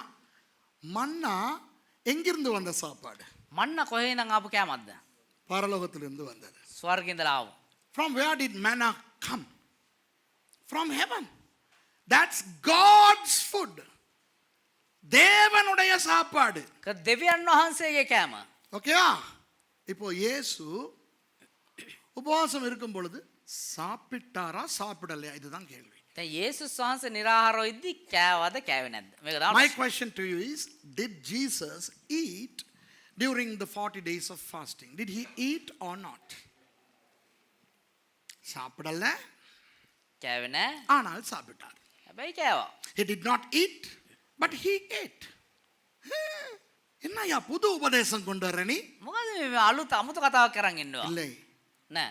அவருக்கு பசி வந்த போது பிசாசு வந்து சொல்லுகிறான், උන්වහන්සේට බඩගිනි ආවට පස්සේ යක්ෂයා ඇවිල්ලා කියනවා இந்த கல்லுகளை அப்பமாக்கும்படி செய்யும் என்று. මේ ගල් රොටි කරන්න කියලා. You know, when he was hungered, the devil comes and says, turn these stones into bread. What did Jesus say? இயேசு என்ன சொன்னார்? මොකද යේසුස් වහන්සේ කිව්වේ? மனுஷன் அப்பத்தினால் மாத்திரமல்ல, මනුෂ්‍ය ඇවිල්ලා රොටි වලින් පමණක් නෙවෙයි தேவனுடைய வாயிலிருந்து வரும் வார்த்தையினால் பிழைப்பான். දෙවියන් වහන්සේගේ මුඛයෙන් නික්මෙනා වචනය තුලින් පෝෂණය වෙනවා කියලා. தேவனிடத்திலிருந்து வருகின்ற ஆகாரமாகிய வார்த்தைக்கு என்ன பெயர்? දෙවියන් වහන්සේ තුල ඉඳන් දෙවියන් වහන්සේගේ තන ඉඳන් එන්නා වූ මේ වචනයට කියන නම මොකද්ද? මන්නා. ஆமாவா இல்லையா? ඇත්තද බොරුද? Jesus said, man shall not live by bread alone, but by every word that comes from the Father. The word of the Father is the Bible, which is called manna. அப்படியானால் இயேசு வனாந்தரத்திலே உபவாசம் இருக்கும் பொழுது එවන යේසුස් වහන්සේ කාන්තාරේ නිරාහාරව ඉද්දී மனுஷன் சாப்பிடும் சாப்பாட்டை சாப்பிடவில்லை, මනුෂ්‍යයා කන්නව කෑම කෑවේ නැහැ. ஆவிக்குரிய உணவாகிய மன்னாவை சாப்பிட்டார். ආත්මික පෝෂණය වන්නා වූ මන්නා කෑවේ. இஸ்ரவேலர்களும் எகிப்திலே சாப்பிட்ட இறைச்சி மீன் முட்டை சாப்பிடவில்லை, தேவனிடத்திலிருந்து வந்த மன்னாவை சாப்பிட்டார். ඊශ්‍රායල් ජනතාව කාන්තාරයේදී මේ බිත්තර මස් මාළු කෑවේ නැහැ. දෙවියන් වහන්සේගේ තන ඉඳන් එන්නා වූ මන්නා කෑවේ. Yes, Jesus did not eat the regular human food, but he ate the divine food, manna. Just like the Israelites did, who did not eat the food that they were eating in Egypt, but they ate manna which came from heaven. விளங்குதா? තේරෙනවද? ஆமாவா இல்லையா? இப்போ 40 நாட்களுக்கு வருவோம். 5வது slide. 40 நாட்கள். දැන් පස්වෙනි කාරණාව විදිහට දවස් 40ක් පැමිණෙමු. யோசுவா புத்தகம் යොෂුවා පොතේ 5ஆம் அதிகாரம் 6வது வசனம். පස්වෙනි පදේ පරිච්ඡේද 6 වෙනි පදය. Joshua chapter 5 and verse 6. Very clear. சொல்லுகிறது, இஸ்ரவேல் புத்திரர் 40 வருஷம் வனாந்தரத்தில் நடந்து திரிந்தார்கள். ඔහු කාන්තාරයේ 40 අවුරුද්දක් ඔහු කාන්තාරයේ හැසුන් නොය. For the children of Israel walked 40 years in the wilderness. Okay, they walked how many years? 40 years. எத்தனை வருஷம் அவர்கள் நடந்து திரிந்தார்கள்? කොච්චර කාලයක් ඒගොල්ලෝ ඇවිද්දද? 40 வருஷம். අවුරුදු 40ක්. ஓகேயா? இப்போ தானியேல் திருப்பாதீங்கோ. පෙරලන්න අවශ්‍ය නැහැ. தானியேல் 9வது அதிகாரத்தில் வருகின்ற 7 வாரங்கள் என்கின்ற அந்த தரிசனத்தை மொழிபெயர்க்கும் பொழுது දානියෙල් පොතේ 9 වෙනි පරිච්ඡේදයේ එන්නාවේ දර්ශන සතිහත ගැන කතා කරද්දී அந்த 7 வாரங்கள் என்றால் 490 நாள் என்று வருகிறது. அப்படிதானே? 7 வாரம் என்றால் 490 நாள். சரிதானே? ඒ මේ සතිය 7 කියන එක එද්දී දවස් 490ක්. දවස් 490ක් කියලා දැක්වෙන්නේ. You know, if you try to interpret Daniel chapter 9, the 70 weeks of Daniel, there God talks about 70 weeks. A week has 7 days. Okay? So 70 into 7 would be 490 days. 490 நாட்கள் எதை குறிக்குமாம்? එතකොට දවස් 490 මොකද්ද නිරූපණය වෙන්නේ? 490 வருஷங்களை குறிக்குமாம். අවුරුදු 490ක් කියනව ඒ දවස් 490 කියන එක අවුරුදු 490කට සමානයි කියලා දානියෙල්ට කියලා දෙනවා. Okay, God is teaching Daniel that each of those days is equal to 1 year. So 490 days would be 490 years. 490 நாள் என்றால் 490 வருடங்களுக்கு அடையாளமாம். ඒ කියන්නේ දවස් 390ක් කියන්නේ දවස් අවුරුදු 390කට සංකේතයක්. அப்போ பைபிளின் படி ඒතර බයිබලයේ විදිහට இந்த இடத்தில் මේ ස්ථානයේ ஒரு நாள் எதை குறிக்கும்? එක දවසක් මොකද්ද නිරූපණය වෙන්නේ? ஒரு வருடத்தை குறிக்கும். එක වර්ෂයක් නිරූපණය So වෙනවා. according to that clarification, 1 day equals to 1 year. Okay? அப்படியானால் 40 நாட்கள் என்பது 40 வருஷங்களை குறிக்கும். එතකොට එහෙමනම් දින 40ක් කියන්නේ අවුරුදු 40ක් නිරූපණය වෙනවා. According to that interpretation, 40 days equals to 40 years. அப்போ இயேசு 40 நாட்கள் வனாந்திரத்தில் உபவாசம் இருக்க போவதை அடையாளமாய் இஸ்ரவேலர்கள் 40 வருடங்கள் வாழ்ந்து காட்டினார்கள். එතකොට යේසුස් ක්‍රිස්තුස් වහන්සේ දින 40ක් කාන්තාරයේ හිටපු එකට සංකේතවත්ම ඒ ජනතාව අවුරුදු 40ක් කාන්තාරයේ හිටපු එක නිරූපණය වෙනවා. In order to symbolically show the 40 days that Jesus would spend in the wilderness, the people of Israel lived 40 years in the wilderness. விளங்குதா உங்களுக்கு? තේරෙනවද? அடுத்தது ඊළඟට இயேசு அடுத்தது இயேசுக்கு என்ன நடந்தது? ඊට පස්සේ යේසුස් වහන්සේට මොනවද සිද්ධ වුනේ? இயேசு எகிப்திலிருந்து இஸ்ரவேலுக்கு வந்த பிறகு යේසුස් වහන්සේ ஈஜிப்துවේ ඉඳලා இஸ்ரேல் වලට ආවට පස්සේ தன்னுடைய மரணம் வரை அங்கு வாழ்ந்தார். ஆமாவா இல்லையா? තමුන්ගේ මරණය දක්වා එහි ජීවත් වුණා. Jesus, after he came back from Egypt, he lived in Israel till he died. Okay?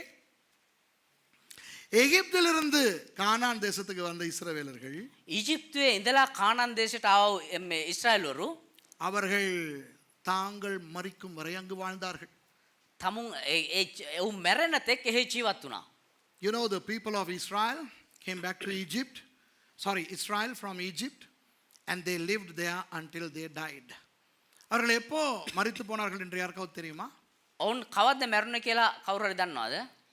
Does anyone know when they died? அவர்கள் மரிப்பதற்கு ஒரு 40 வருஷத்துக்கு முன்னர் ඔවුන්ගේ මරණයට දින 40කට කලින් இயேசுவானவர் எருசலேமை பார்த்து சொன்னார், යේසුස් වහන්සේ යெருசலேம் බල්ලා කිව්වා இந்த ஒரு கல்லின் மேல் ஒரு கல் இல்லாதபடிக்கு இது அழித்து போடப்படும் என்று. මේ ගලක් පිට ගලක් නැති වෙන තරමට මේක විනාශ වෙලා යනවා. Jesus prophesied 40 years before Israel died that these buildings will be destroyed and demolished so that one stone will not be upon another. Okay? இப்போ சொல்லுங்க பாப்போம். இஸ்ரவேலர்கள் எப்போ செத்து போனார்கள்? எமனா- When did Israel die? Who எமனா- can tell me? එමන් දැන් කියන්න බලන්න කවද්ද ඊශ්‍රායල් වරු මැරුණේ කියලා? எந்த வருஷத்துல அது நடந்தது? මොන වර්ෂයේද ඒක සිද්ධ වුණේ? AD 70 70ஆம் ஆண்டு, கிபி 70ஆம் ஆண்டு. ක්‍රිස්තු පූර්ව கிறிஸ்து வருஷம். ක්‍රිස්තු වර්ෂ 70 දී. ඔය මගෙත් එක්ක ඉස්රායල් ප්‍රෝග්‍රෑම් වලට එනවා නේද? ඈ? ඉතින් ඒක පරිවර්තනය කරන්න ඕනේ නිකන් සංගාලා ඉන්න ඕනේ. ஓகே. கிபி 70ல என்ன நடந்தது? ක්‍රිස්තු වර්ෂ 70 දී මොනවද සිද්ධ වුණේ? உங்களுக்கு ஒரு கவலையான ஒரு விஷயத்தை சொல்லுகிறேன் கேளுங்கள். ඉතා දුක්වර වූ සිද්ධියක් කියන්න. ரோமர்கள் இஸ்ரவேலர்களை பயங்கரமாக வெறுத்தார்கள். රෝමවරු ඊශ්‍රායල් වරුන්ව භයානක විදිහට අප්‍රිය කරා. ரோம மகாராஜாவினுடைய பெயர் அந்த நேரத்திலே வெஸ்பசியன். වෙස්පසින් කියනවා ඒ රෝම අධිරාජ්‍යවරයා තමයි ඒ කාලේ හිටියේ. அவன் தீர்மானித்தான் இஸ்ரவேலை அழிப்பதற்கு. ඔහු තීරණය කරා ඊශ්‍රායල් ජනතාව විනාශ කළා දාන්න. அவனுடைய மகனாகிய தீத்தஸுக்கு சொல்லுகிறான், ඔහුගේ පුත්‍රයා වන තීතස්ට කිව්වා உன்னுடைய ராணுவத்தோடு எருசலேமுக்கு போய் எருசலேமை தாக்கு என்று. නුඹේ යුද හමුදාවත් එක්ක ගිහිල්ලා යෙරුසලම අල්ල ගන්න කියලා. Vespasian was angered against Israel and Herod, and he summoned his son Titus to go with a legion of army and to attack Jerusalem. And in AD 70, Titus comes with legions from Rome, and he destroyed Israel completely. கிபி 70ஆம் ஆண்டு ක්‍රිස්තු වර්ෂ 70 දී அந்த தீத்தஸ் என்பவன் ராணுவங்களோடு வந்து ඒ තීතස් කියන පුද්ගලයා ඒ යුද හමුදාවත් එක්ක ඇවිල්ලා இஸ்ரவேலை நாசமாக்கி ඊශ්‍රායල් දේශය විනාශ කරලා எருசலேமை எரித்து தரைமட்டமாக்கி ඒ ජෙරුසලම වෙලා විනාශ කරලා මේ පොළොවට සමතලා කරලා இஸ்ரவேலை இல்லாமலாக்கினான். ඊශ්‍රායල් දේශය නැති කරලා දැම්මා. யூதர்களுக்கு என்ன நடந்தது? යුදෙවන්ට මොනවද සිද්ධ වුණේ? நாடு இல்லாமல், දේශයක් නැතිව வீடு இல்லாமல் ජයත් දොරක් නැතිව அழிந்தே போனார்கள். විනාශ වෙලා විසිරලා ගියා. What happened to the people of Israel? They lost their land, they lost their homes, and they perished. உங்களுக்கு ஒன்று சொல்லுகிறேன். ඔබට එක දෙයක් කියන්න. இலங்கையிலே இருந்து வெளிநாடுகளுக்கு போனவர்களை பற்றி நான் சொல்லுகிறேன். ලංකාව ඉඳලා විදේශගත වුණා අය ගැන මං කියන්නම්. இலங்கையிலிருந்து வெளிநாடு, இலங்கைக்கு சுதந்திரம் கிடைத்து எத்தனை வருஷம்? ලංකාවට නිදහස ලැබිලා කොච්චර කාලයක්ද? வெறும் 71 வருஷங்கள் தான். නිකම් මේ අවුරුදු 70ක් විතරයි. 71ක් විතරයි. Sri Lanka received its independence just 71 years ago. Okay? இலங்கையிலிருந்து வெளிதேசங்களுக்கு தப்பி ஓடின ஜனங்கள் தப்பி ஓடினது இலங்கையின் யுத்தம் ஆரம்பித்ததுக்கு பிறகு. ලංකාවේ ඉඳලා මිනිස්සු පිටරට පලා ගිය ලංකාවේ යුද්ධය ආරම්භ වුණාට පස්සේ. People started fleeing Sri Lanka only after the civil war commenced.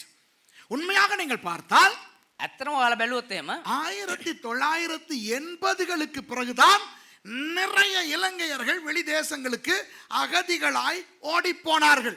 1980ට පස්සේ තමයි බොහෝ ලංකාවේ මිනිස්සු පිටරට වලට යන්න පටන් It ගත්තේ. was after 1980s that the Sri Lankans fled to many foreign countries as refugees. இப்போ நான் அடிக்கடி இந்த நாடுகளுக்கு போகிறேன். දැන් දේවදාස ඇවිල්ලා නිරන්තරයෙන් එක එක දේශයන් වලට යනවා. அங்கு போனால் இந்த நம்மவர்களை நான் காணுகிறேன். එහෙ ගියා නම් අපේ කට්ටියව දේවදාසයම දකිනවා. அகதிகளாய் ஓடி போன தமிழர்கள் மாத்திரமல்ல, සරණාගතයෝ විදියට පැනලා ගියපු දෙමළ කට්ටිය විතරක් නෙවෙයි. தொழிலுக்காக படிப்பதற்காக போய் அங்கே தங்கிவிட்ட தமிழர்கள், ඉගෙන ගන්න ඒ වගේම අධ්‍යාපන ලබන්න හෙට ගියපු දෙමළ ජනතාව. அப்புறம் படிப்பதற்காக வேலை செய்வதற்காக அந்த தேசங்களுக்கு போன சிங்களவர்கள், ඊට පස්සේ ඉගෙන ගන්න එහෙම නැත්නම් රැකියාව වලට හෙට ගියව සිංහල අය. இப்போ அந்த தேசங்களிலே வாழுகின்ற இலங்கையர்கள், சிங்களம், தமிழ், இந்த இலங்கையர்களை நான் சந்தித்திருக்கிறேன். ඒගොල්ලෝ ඇවිල්ලා ඒ දේශේ ජීවත් වන්නව සිංහල ජනතාව එහෙම නැත්නම් දෙමළ ජනතාව. I have seen these Tamil people and Sinhala people who went to these other countries not just as refugees. Some went to study and some went to work, and then I have seen people who are settled. இவர்களில் எல்லாரும் அல்ல, මේ සියලු දෙනාම නෙවෙයි. அதிகமான பேர் எப்படி என்று சொல்லவா? බොහෝ දෙනෙක් කොහොමද කියලා කියන්නද? கொஞ்சம் பேர் அப்படி அல்ல, நான் சொல்லுவது போலவே அல்ல. සුළු පිරිසක් දේවදාසය කියනවා වගේ එම නෙවෙයි. ஆனால் அதிகமான பேர் எப்படி தெரியுமா? හැබැයි බොහෝ දෙනෙක් කොහොමද දන්නවද? அந்த இங்கிருந்து போன அம்மா அப்பாவுக்கு இன்னும் தமிழ் தெரியும். මෙහෙ ඉඳන් ගියපු ඒ අම්මා තාත්තට තාමත් දෙමළ භාෂාව දන්නවා. பிள்ளைகளுக்கு தமிழ் புரியும், பேச வராது. ඒ දරුවන්ට දෙමළ භාෂාව තේරෙනවා කතා කරන්න දන්නේ. සිංහල භාෂාවත් එහෙම තමයි. விளங்குதா? அம்மா அப்பாமார் சிங்களம் பேசுவாங்க. අම්මා තාත්තා සිංහල කතා කරනවා. அந்த பிள்ளைகளுக்கு சிங்களம் புரியும், பேச வராது. දරුවන්ට සිංහල තේරෙනවා කතා කරන්න දන්නේ නැහැ. So many of those Tamil and Sinhala people, the parents still speak Tamil and Sinhala. But their children don't speak, they understand. ஓகேயா? இப்போ இந்த அம்மா அப்பா செத்து போன பிறகு දැන් මේ අම්මා තාත්තා මැරිලා ගියාට පස්සේ பிள்ளைகள் அவங்களுக்கு புரியும். මේ දරුවන්ට පුළුවන් மெருனாயம் பஸ்ஸே தருவான்ட்டு தேரேனவா ஆனா பேச மாட்டாங்க இல்லையா? මේ දරුවන්ට ඒ භාෂාව තේරෙනවා හැබැයි කතා කරන්නේ නැහනේ. ஆகவே அவங்களோட பிள்ளைகளுக்கு புரியவும் புரியாது. ඒ නිසා ඔවුන්ගේ දරුවන්ට ඒ කියන්නේ මේ ඊළඟ පරම්පරාවට තේරෙන්නේම නැහැ. நான் கண்டிருக்கிறேன், சில தமிழ் சிங்கள பிள்ளைகளை கண்டிருக்கிறேன். දේවදාස දැකලා තියෙනවා සමහර ඔය සිංහල දෙමළ දරුවන්ව புரியாது, பேசவும் வராது, அறவே ஒன்றும் தெரியாது. තේරෙන්නෙත් නැහැ කතා කරන්නත් බෑ කිසිම දෙයක් දන්නේ නැහැ. ஃபுல்லாகவே ஜெர்மனா மாறியாச்சு, ஃப்ரெஞ்சா மாறியாச்சு, இங்கிலீஷா மாறியாச்சு, Americana மாறியாச்சு, ஆஸ்திரேலியானா மாறியாச்சு.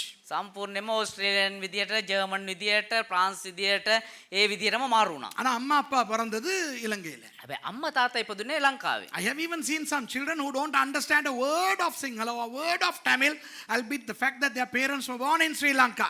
What will happen to their children? Completely, they'll completely forget these languages, okay?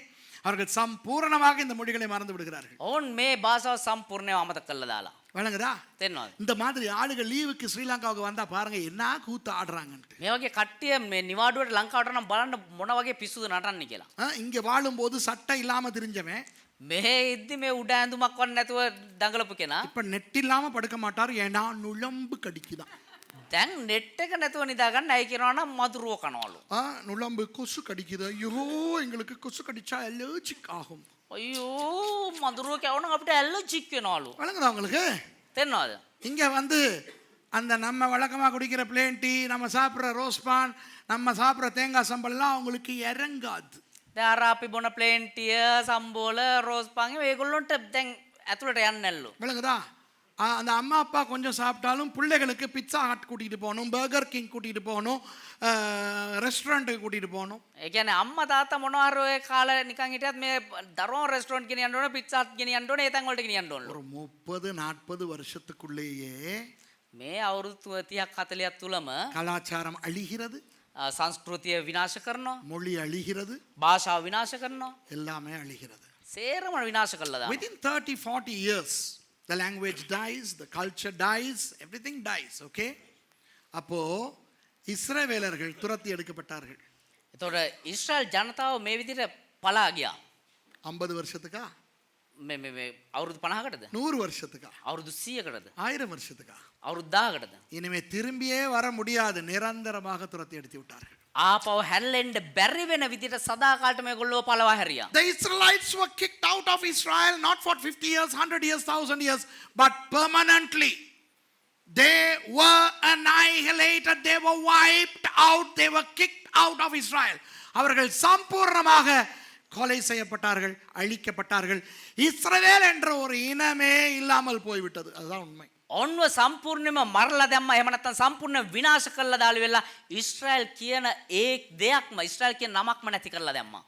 பின்னர் ஒரு ரோம சக்கரவர்த்தி வந்தான், அவன் பெயர் ஹேட்ரியன். පස්සේ එක මේ අධිරාජ්‍යයක් ආවා, රෝම අධිරාජ්‍යයක් හෙඩ්රියන් කියලා. Then came an emperor, a Roman emperor. His name was Hadrian. He asked his ministers, now remember Israel, where the Israelites lived? Who were the arch enemies of Israel? He asked. அவன் ஒரு முறை தங்கள் மந்திரிமார் அமைச்சர்களை எல்லாம் அழைத்து கேட்டான். එයා එක දවසක් තමුන්ගේ මන්ත්‍රීවරු ඇමතිවරු කැඳවලා ඇහුවා, இந்த இஸ்ரவேல் என்ற ஒரு தேசம் இருந்ததே, අර ඊශ්‍රායල් කියලා එක දේශයක් තිබ්බනේ, இஸ்ரவேலர்கள் என்ற ஒரு இனம் இருந்தார்களே, අර ඊශ්‍රායල් කියලා එක ජාතියක් හිටියනේ, அவர்களுக்கு நிறைய எதிரிகள் இருந்தார்கள். ඒගොල්ලන්ට බොහෝ සතුරෝ හිටියා. அந்த எதிரிகளில் ஆக பயங்கரமான கேவலமான எதிரி யார் என்று கேட்டார்கள். ඒ හතුරන්ගෙන් භයානකම වූ ජරාම වූ හතුර කවුද කියලා ඇහුවා. அப்போ அமைச்சர்கள் சொன்னார்கள், එතකොට ඇමතිවරු කිව්වා, பெலிஸ்தியர்கள் என்பவர்கள் தான் அவர்களுடைய எதிரிகள் என்று. පිලිස්තිවරු තමයි ඒගොල්ලොන්ගේ මේ හතුරෝ කියලා. The minister said the Philistines. பெலிஸ்தியர் யார் தெரியுமா? පිලිස්තිවරු කවුද දන්නවද? தாவீதோடு கோலியாத் யுத்தம் செய்தான். දාවිත් එක්ක මේ ගොලායත් මේ යුද්ධ කරේ. கோலியாத் ஒரு பெலிஸ்தியன். ගොලායත් ඇවිල්ලා එක පිලිස්තිවරයෙක්. Goliath was a Philistine. Okay, now if you read the Old Testament, you'll see that the Philistines were the arch enemies of Israel. Okay? இப்போ பெலிஸ்தியர்கள் யார் என்றால் வேதத்தில் நீங்கள் வாசித்தால் இஸ்ரவேலர்களுடைய பயங்கர எதிரிகள். දැන් පිලිස්තිවරු කවුද කියලා ඔබ බයිබලයේ කිව්වොත් එහෙම මේ ඉස්රායල් වලට හිටියව භයානකම සතුර තමයි පිලිස්තිවරු. அவர்கள் தான் அந்த இஸ்ரவேலர்களுடைய எதிரிகளா? ඒගොල්ලෝද මේ ඉස්රායල් වරුන්ගේ හතුරා. அப்படியானால் එහෙමනම් அந்த இஸ்ரவேலர்கள் வாழ்ந்த தேசத்துக்கு ඒ ඉස්රායල් ජනතාව ජීවත් වන ඒ දේශයට பெலிஸ்தியர்கள் வாழ்ந்த பெலிஸ்தியா என்று பெயர் வைப்போம் என்று ஹேட்ரியன் பெயர் வைத்தான். පිලිස්තිවරුන්ගේ ජීවත් වන දේශේ පිලිස්තිය කියන නම තියමු කියලා මේ හේඩ්රියන් කිව්වා. அதுதான் தமிழிலே பாலஸ்தீனா என்று இன்று வரை பெயர் வைத்திருக்கிறது. ඒක තමයි අද වෙනකොට ලංකාවේ පලස්තීන දේශය කියලා නම් තියලා තියෙන්නේ. So Hadrian decided to rename that whole area Philistine. Okay? In remembrance of Philistines who were against Israel, and that's why to date that land is called Palestine. Okay? That's how the name came. The Palestina என்ற பெயர் அப்படிதான் வந்தது. පිලිස්තීනය කියන නම එහෙම තමයි ආවේ. அதாவது ඒ කියන්නේ இஸ்ரவேலர்கள் வாழ்ந்த தேசத்தையே தரைமட்டமாக்கி ඒ ඊශ්‍රායල් ජනතාව ජීවත් වන ඒ දේශය පොළොවට සමතලා කරලා இல்லாமலாக்கி விட்டார்கள். නැති කරලා දැම්මා. அடுத்தது ඊළඟට அதாவது இயேசு எப்படி சிலுவையில் அறையப்பட்டார்? කියන්නේ යේසුස් වහන්සේ කොහොමද කුරුසේ ඇන ගැසුවේ? யார் இயேசுவை சிலுவையில் அறைந்தார்கள்? කවුද යේසුස් වහන්සේ කුරුසේ ඇන ගැසුවේ? Who crucified Jesus? Tell me. யூதர்களா ரோமர்களா? ரோமர்கள். යුදෙවරුද රෝමවරුද? රෝමවරු. Romans. யார் இஸ்ரவேலை கொன்றது? කවුද ඊශ්‍රායල්වරු මරලා දැම්මේ? ரோமர்கள். රෝමවරු. Who destroyed Israel? Romans. பாருங்க ஒரே விஷயம் நடந்திருக்குது. බලන්න එකම දේ සිද්ධ වෙන්නේ. இப்போ இயேசு எத்தனை நாட்கள் கல்லறையில இருந்தார் என்று சொன்னேன் உங்களுக்கு? ඒතර යේසුස් වහන්සේ දින කීයක්ද ගල්ගාව තුල සිටියා කියලා කිව්වේ? 2 நாட்கள் கல்லறையில இருந்தார். දින දෙකක්. How many days did Jesus spend in the tomb? 2 days. Okay, கல்லறையிலே இருப்பது என்றால் என்ன? ගල් ගුහාව තුල හිටියා කියන්නේ මොකද්ද? உடம்பு இருக்கிறது, ශරීරය තියෙනවා, ஆனால் உயிர் இல்லை. හැබැයි පණ නැහැ. What do you see? What do you have inside the tomb? The body and then no life. Okay? உடம்பு எவ்வளவு நாளைக்கு இருக்கும்? ශරීරය කොච්චර කාලයකට තියෙන්නේ? ரொம்ப நாளைக்கு இருக்காது. ගොඩක් කාලයකට තියෙන්නේ. அது உக்கி போன பிறகு கடைசியா என்ன இருக்கும்? ඒක දිර්ලා ගියාට පස්සේ අවසානට මොනවද ඉතුරු වෙන්නේ? எலும்புகள். ඇටකටු. Okay? හරිද? So when the body rots, what is left would be the bones, right? Okay, அப்போ இயேசு அவ்வளவு நாள் உக்கி போகும் வரை இருக்கவில்லை. ඒතර යේසුස් වහන්සේ එච්චර කාලයක් දිර්ලා යනකම් හිටියේ නෑ. 2 நாளில் அவர் உயிர்த்தெழுந்தார். දවස් දෙකකින් උන්වහන්සේ මලුන්ගෙන් නැගිට්ටා. Jesus did not wait till he was decomposed. He rose again from the dead after 2 days. Wonderful. இஸ்ரவேலர்கள் உக்கி போகும் வரை இருந்தார்கள். ඊශ්‍රායල්වරු දිර්ලා යනකම්ම හිටියා. இல்லாமலே போய்விட்டார்கள். නැති වෙලාම ගියා. எசேக்கியேலை ஆண்டவர் 37ஆம் அதிகாரத்திலே ஒரு தரிசனத்தை காட்டுகிறார். එසේකියල්ට 11 වෙනි පරිච්ඡේද දෙවියන් වහන්සේ 37 වෙනි පරිච්ඡේද දෙවියන් වහන්සේ දර්ශනයක් දෙනවා. ஒரு உலர்ந்த எலும்புகள் உள்ள பள்ளத்தாக்கை காட்டுகிறார் ஆண்டவர். ඒ එක මිටියාවතක දිර්ලා ගියපු ඒ ඇටකටු පෙන්නනවා. In Ezekiel 37, God shows Ezekiel a valley full of dry bones. And God asks Ezekiel, can these dry bones come to life? ஆண்டவர் கேட்கிறார் எசேக்கியேலை பார்த்து, எசேக்கியேல் இந்த உலர்ந்த எலும்புகள் உயிரடையுமா? දෙවියන් වහන්සේ එසේකියල් බල්ලා කියලා ඇහුවා, ඒ එසේකියල් මේ ඇටකටු වලට ප්‍රාණය දෙන්න පුළුවන්ද කියලා. எசேக்கியேலுக்கு தெரியும் இது ஒரு நாளும் உயிரடையாதுன்னு. එසේකියල් දන්නවා මේ කවදාවත් ප්‍රාණවත් කරන්න බෑ කියලා. ஆனால் எசேக்கியேல் சொல்லுகிறார், හැබැයි එසේකියල් කියනවා, உமக்கு தெரியும் நாதா. ඔබ වහන්සේ දන්නවා ස්වාමීනි කියලා. Ezekiel knows that these bones can never come to life. But then he, plays safe. He says, Lord, you know. அவர் சொன்னார், ஆமா, I know. இப்ப பாரு, I know, you know, பக்கமூனோ பாரு இப்ப. ஹச்சக்கா புஜக்கா ஜீபும்பா அவ்வளவு எழும்பி ஒரு சேனையாகியது. வாவ். ඊට පස්සේ උන්වහන්සේ කියනවා, ඔව් මම දන්නවා කියලා උන්වහන්සේ සියලු දෙනාට ප්‍රාණය ලබා දුන්නා.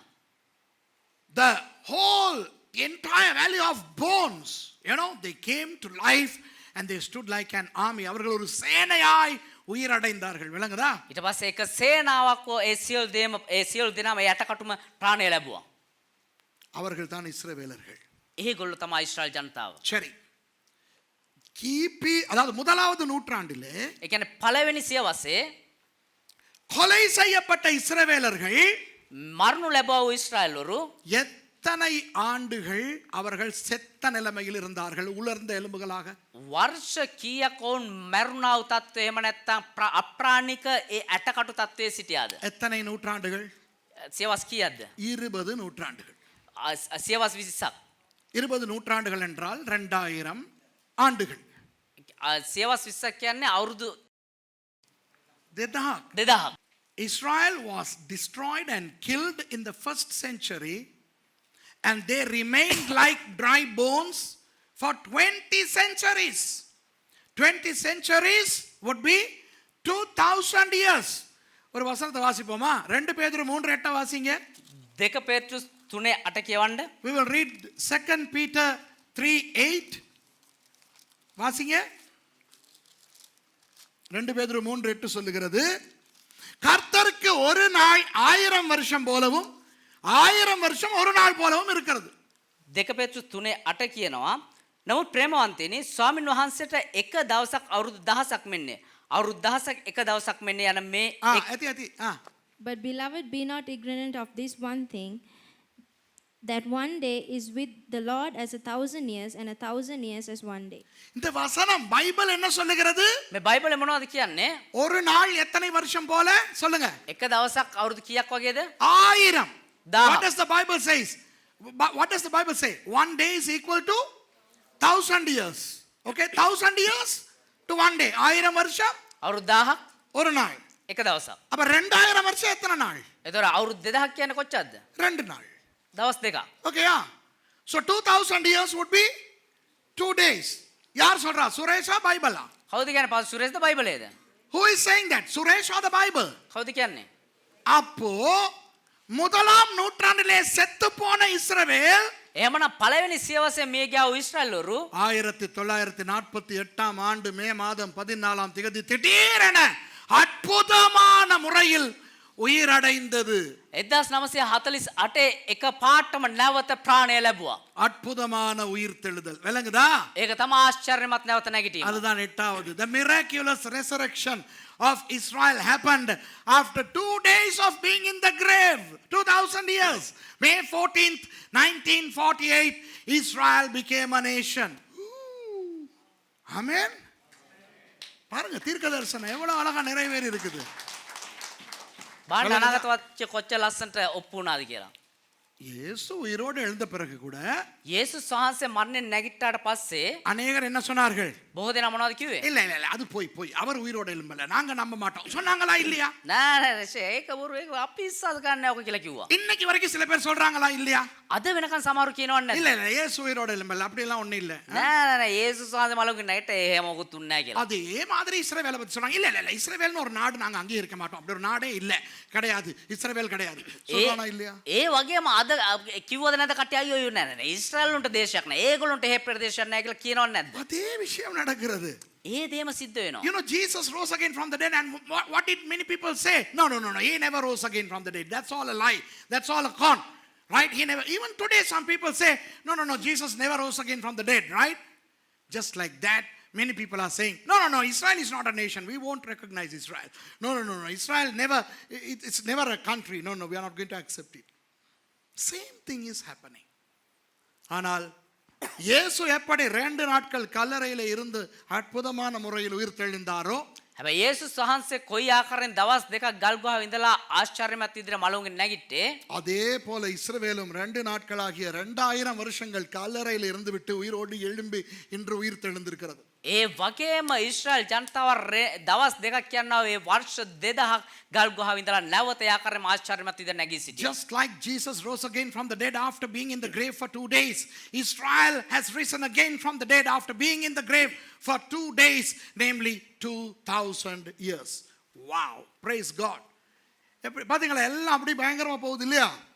පේනවද කොච්චර ලස්සනට යනවාද කියලා. இப்போ දැන් உயிர் தெழுந்த இயேசு எப்படி இருக்கிறாரோ මලවුන්ගෙන් නැගිට්ටව යේසුස් වහන්සේ කොයි ආකාරයෙන් දින්නේ? அதுபோல இஸ்ரவேல் இன்றைக்கு உயிர் தெழுந்து காணப்படுகிறது. ඒ වගේම ඊශ්‍රායල් ජනතාව අද නැවත නැගිටලා දකින්න තියෙන ඉන්නවා. ஆகவே இஸ்ரவேலை நாம் உதாசீனம் செய்யக்கூடாது.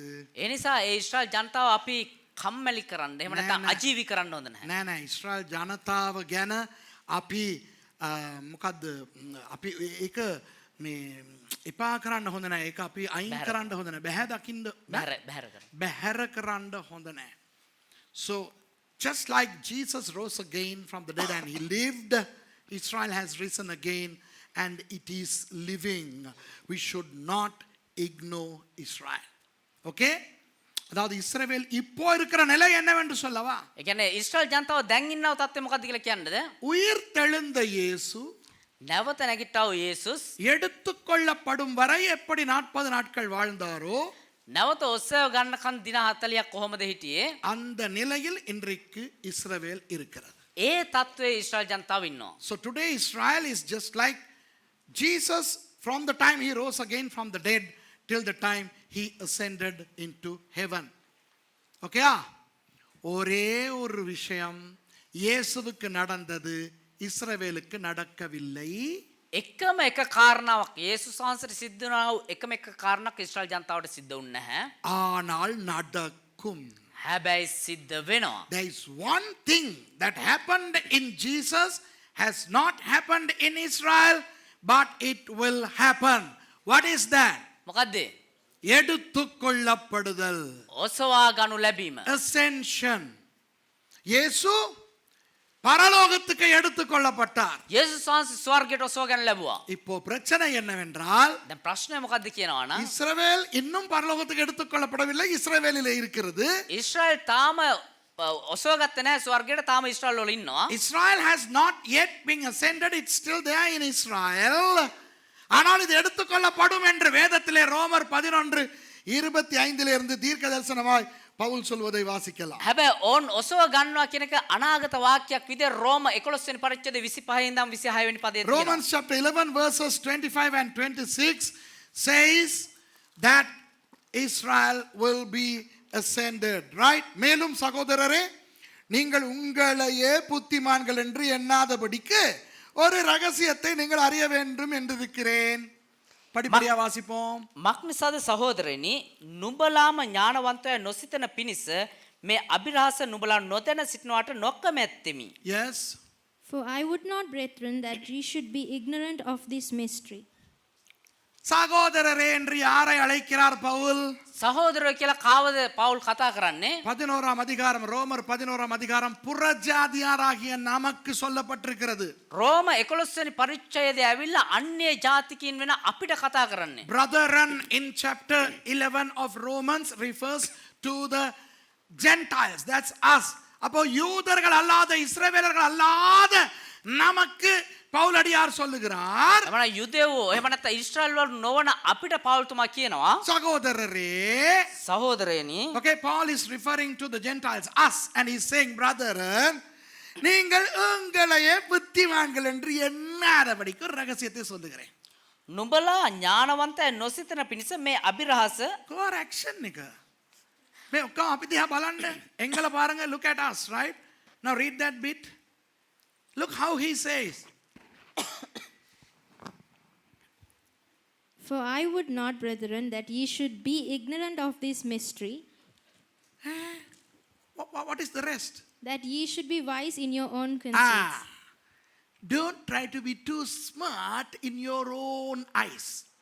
உங்களையே பெருசா புத்திமான்கள்னு நீங்க எல்லாம் நினைச்சுக்கிட்டு இருக்காதீங்க. அதான் சொல்றான். නුඹලා නිකන් ඥානවන්තය කියලා නිකන් බොරුවට හිතන්න එපා.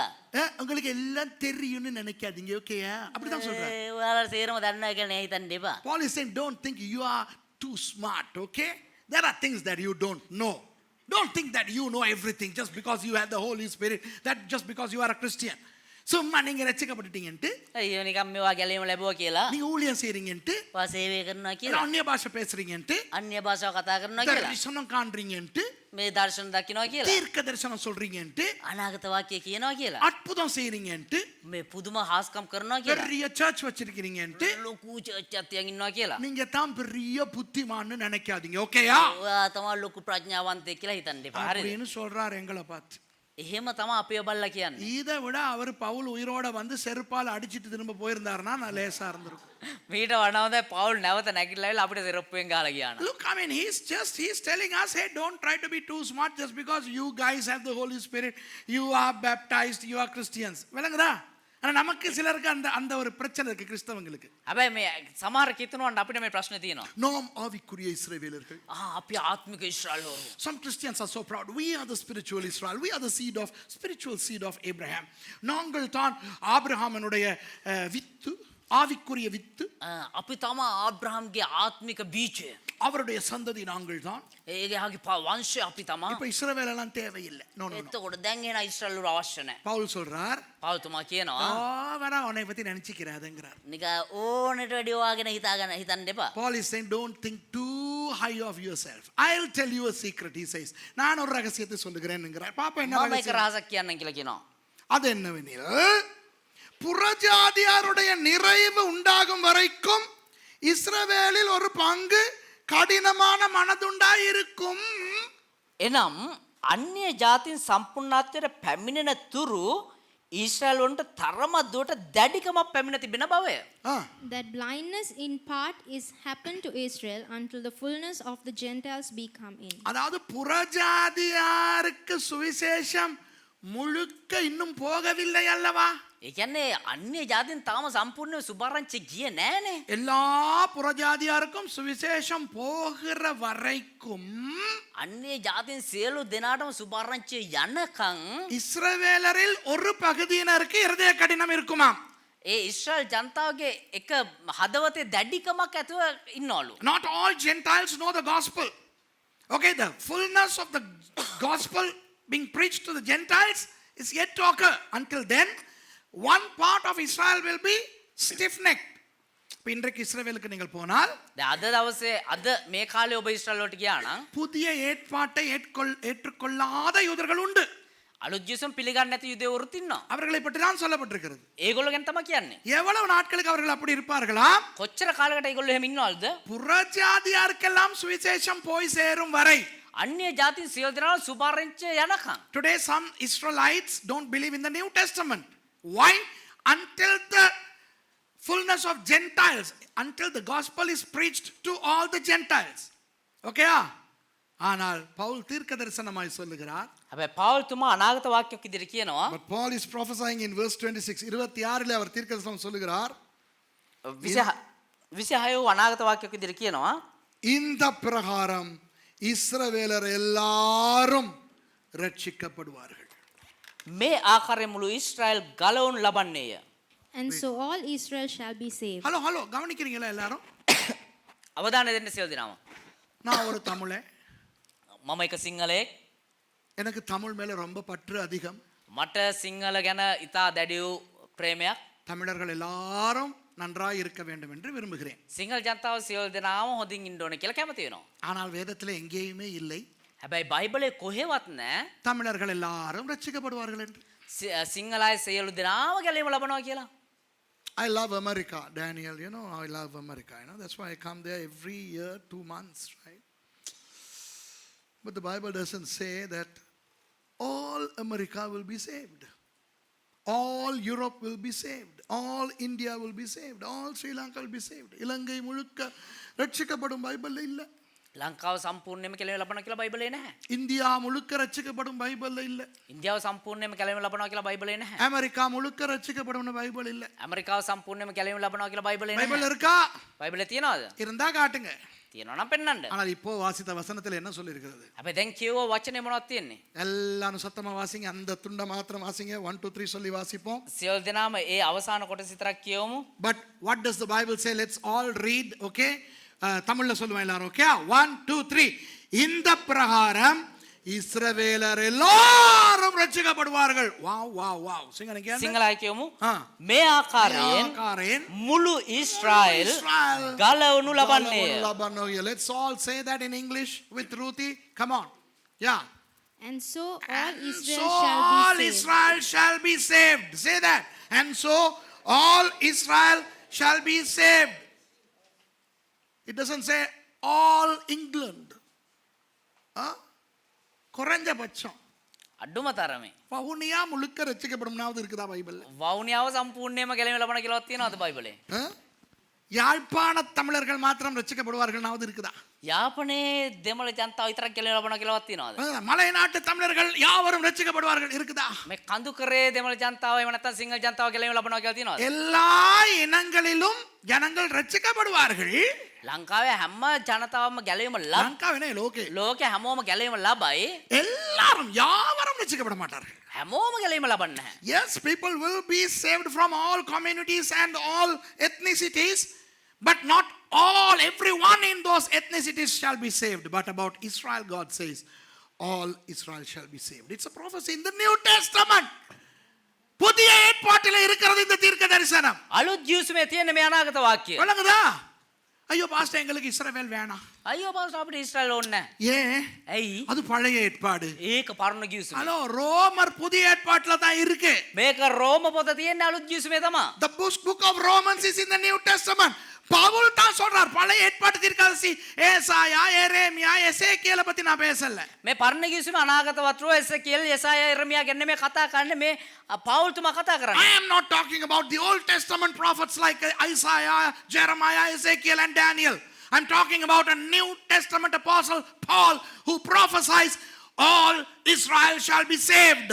புதிய ஏற்பாட்டு அப்போஸ்தலனாகிய பவுல் தீர்க்க தரிசனமாய் புதிய ஏற்பாட்டிலே எழுதி இருக்கிறார். අලුත් ජීවිතේ එක අපෝස්තලවරයෙක් වන්නා පවුල් තුමා අලුත් ජීවිතේ ලියලා තියෙනවා. முழு இஸ்ரவேலர்களும் இஸ்ரவேலர்கள் எல்லாரும் ரட்சிக்கப்படுவார்கள் என்று. සම්පූර්ණ ඊශ්‍රායල් මුළු ඊශ්‍රායල්වලම ගැලවීම ලබනවා இந்த කියලා. இந்த வீடியோல பாக்குறவங்க මේ වීඩියෝ එකේ බලන කට්ටිය நிறைய பேர் என்கிட்ட எடுத்து கேட்பாங்க, බොහෝ දෙනෙක් කියලා දේවදාසයන් අහනවා பாஸ்டர் පාස්ටර් இஸ்ரவேலர்கள் எல்லாருமே ரட்சிக்கப்படுவாங்களா? මේ ඊශ්‍රායල් වල හැමෝම ගැලවීම ලබනවාද? எனக்கு இதுகளுக்கு பதில் சொல்லியே மாளல்ல.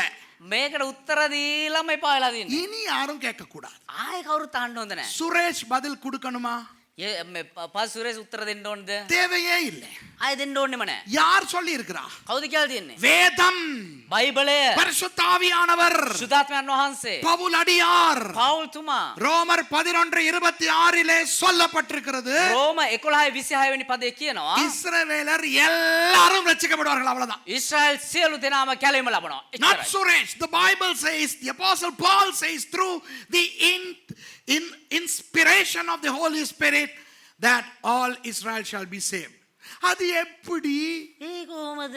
அது அவர்கிட்ட கேளுங்க. ඒක එයාගෙන් අහගන්න. சொன்னவர்கிட்ட கேளுங்க. කියපු කෙනාගෙන් අහගන්න. சொன்னவர் யாரு? කිව්ව කෙනා කවුද? உங்களுக்குள்ள இருக்கிற பரிசுத்த ஆவியானவர். ඔබ තුල ඉන්නා සුදාත්මයන් වහන්සේ. அவர்தான் பவுலடியார் மூலம் சொல்லி இருக்கிறார். එයා තමා පවුල් කරන කොටගෙන කිව්වේ. அவர்கிட்ட கேளுங்க. ஏன்? එයාගෙන් අහන්න ඇයි? எதுக்கு? මොකටද? எப்படி? කොහොමද? அப்ப தமிழன் பாவம் இல்லையா? එතකොට දෙමළයි සිංහලයි පවු නැද්ද? வெள்ளக்காரன் பாவம் இல்லையா? අයියෝ සුද්ධ පවු නැද්ද? அப்படி கூடாது தானே. එහෙම හොඳ නෑනේ. மலேசியாக்காரங்க பாவம் இல்லையா? මැලේසියාවේ පවුනේ. அது ஏன் அவங்களுக்கு மட்டும்? ඇයි ඒගොල්ලන්ට විතරක්? ஏன் கிட்ட கேட்காதீங்க. ඒ පාස්ටරෙන් අහන්න එපා. சொன்ன ஆள்கிட்ட கேட்டுக்கிறங்க. කියපු කෙනා අංගිලා ගන්න. சொன்னவர் பரிசுத்த ஆவியானவர். කිව්වේ සුද්ධාත්මයන් වහන්සේ. அது இருக்காது பாஸ்டர். අය එහෙම වෙන්න බෑ ஓ, පාස්ටර්. அப்ப நீ பரிசுத்த ஆவியானவர் சொன்னதையும் மீறி நீ பெரிய ஆளாக பாக்குறியோ? ඒ කියන්නේ සුද්ධාත්මයන් වහන්සේ කිව්වටත් වඩා ලොකු කෙනෙක් විදිහට ඔබ වහන්න அவர் යනවද? வேற அர்த்தத்துல சொல்லியிருப்பார். නෑ ඒක වෙන අර්ථයක් ඇතුව කියන්නේ. இதுல வேற அர்த்தம் எப்படி கண்டுபிடிக்கிறது? කොහොමද මේක වෙන අර්ථයක් දකින්නේ? என்ன சொல்லுது? இஸ்ரவேலர் எல்லாரும் ரட்சிக்கப்படுவார்கள். මුළු ඊශ්‍රායල් ගලවන්න ලබන්නේය. வேற அர்த்தம் என்ன எடுக்க முடியும்? මොන වෙන මොකක්ද ගන්න පුළුවන් අර්ථය? அதுதான் அர்த்தம். ඒක තමයි අර්ථය. அதை விட அர்த்தம் இருக்கா? ඊට වඩා මොකක් හරි අර්ථයක් තියෙනවද? இருக்கலாம் இல்லையா? ඒයි තියෙන්න පුළුවන්. சரி, அப்ப நாசமா போட்டும். ඒ නයිද විනාශ වෙලාම කියුදේ? இவ்வளவு சொன்ன பிறகும் මෙච්චර කිව්වට පස්සේ இல்ல, නෑ. இருக்காது. එහෙම වෙන්න அது බෑ. அது பைபிள்ல இருக்குதான். நல்லா பாருங்க, இருக்கான்னு இருக்குதான். ඔව් ඒක බයිබලෙ තියෙනවා තමා.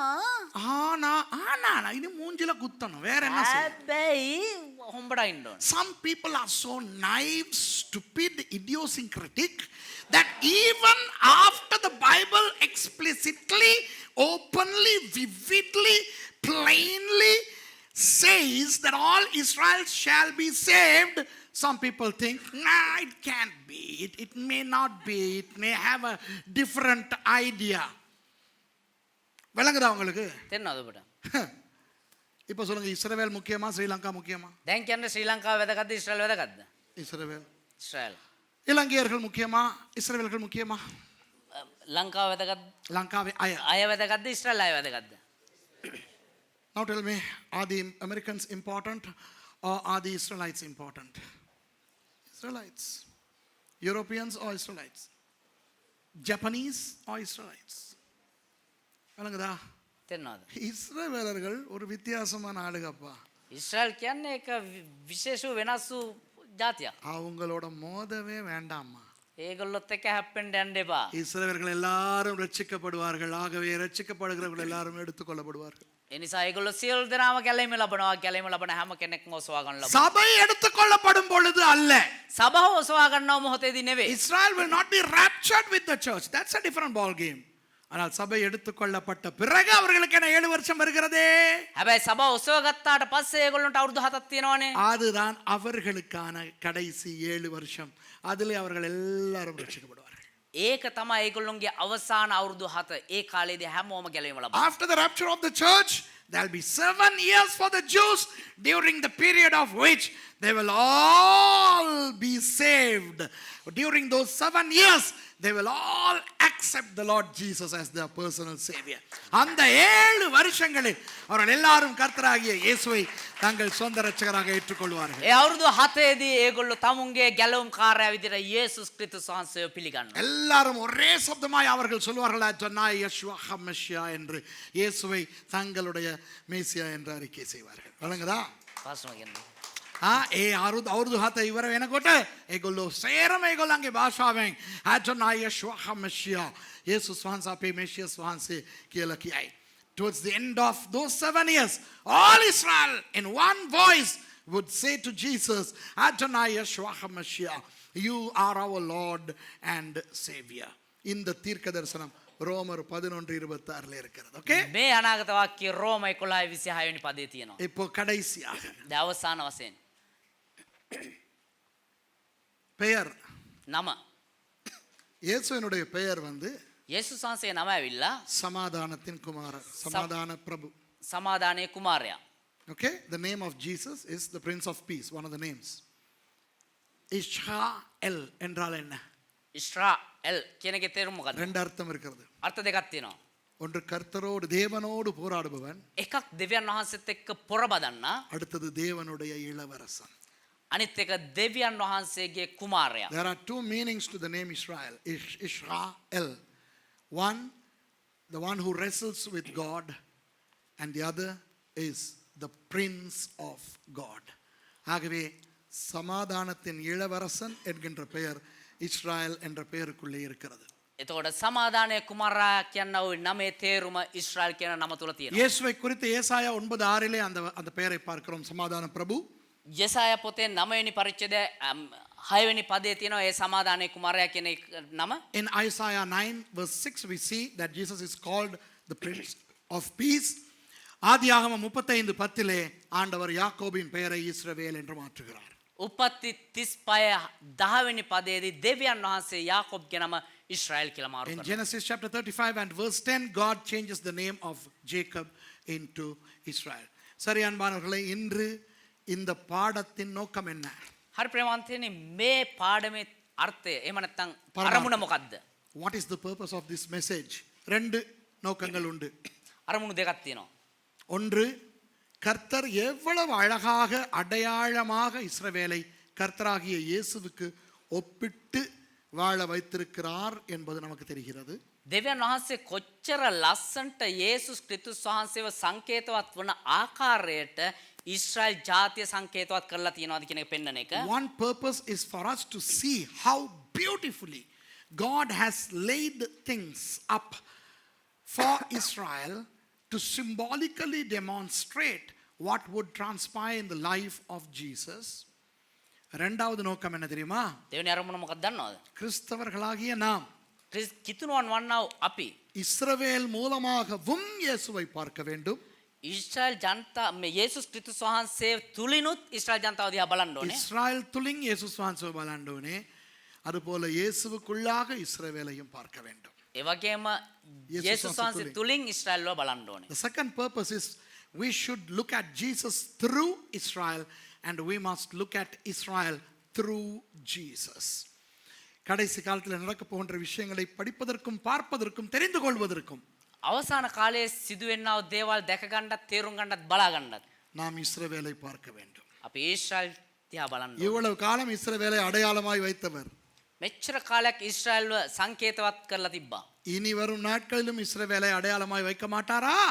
ආයේ එන කාලේ ඊශ්‍රායල් සංකේතයක් විදිහට තියන්නේ නැති වේද? ஆகவே இஸ்ரவேலை நன்றாய் கவனித்து ඒ නිසා ඊශ්‍රායල්ව හොඳට අවධානය යොමු කරලා நமது ஆண்டவரை இன்னும் அதிகமாய் புரிந்து கொள்ள வேண்டும். අපේ දෙවියන් වහන්සේව තව තේරුම් ගන්න ඕනේ. So we need to look at Israel to understand more of Jesus and more of the plan of God.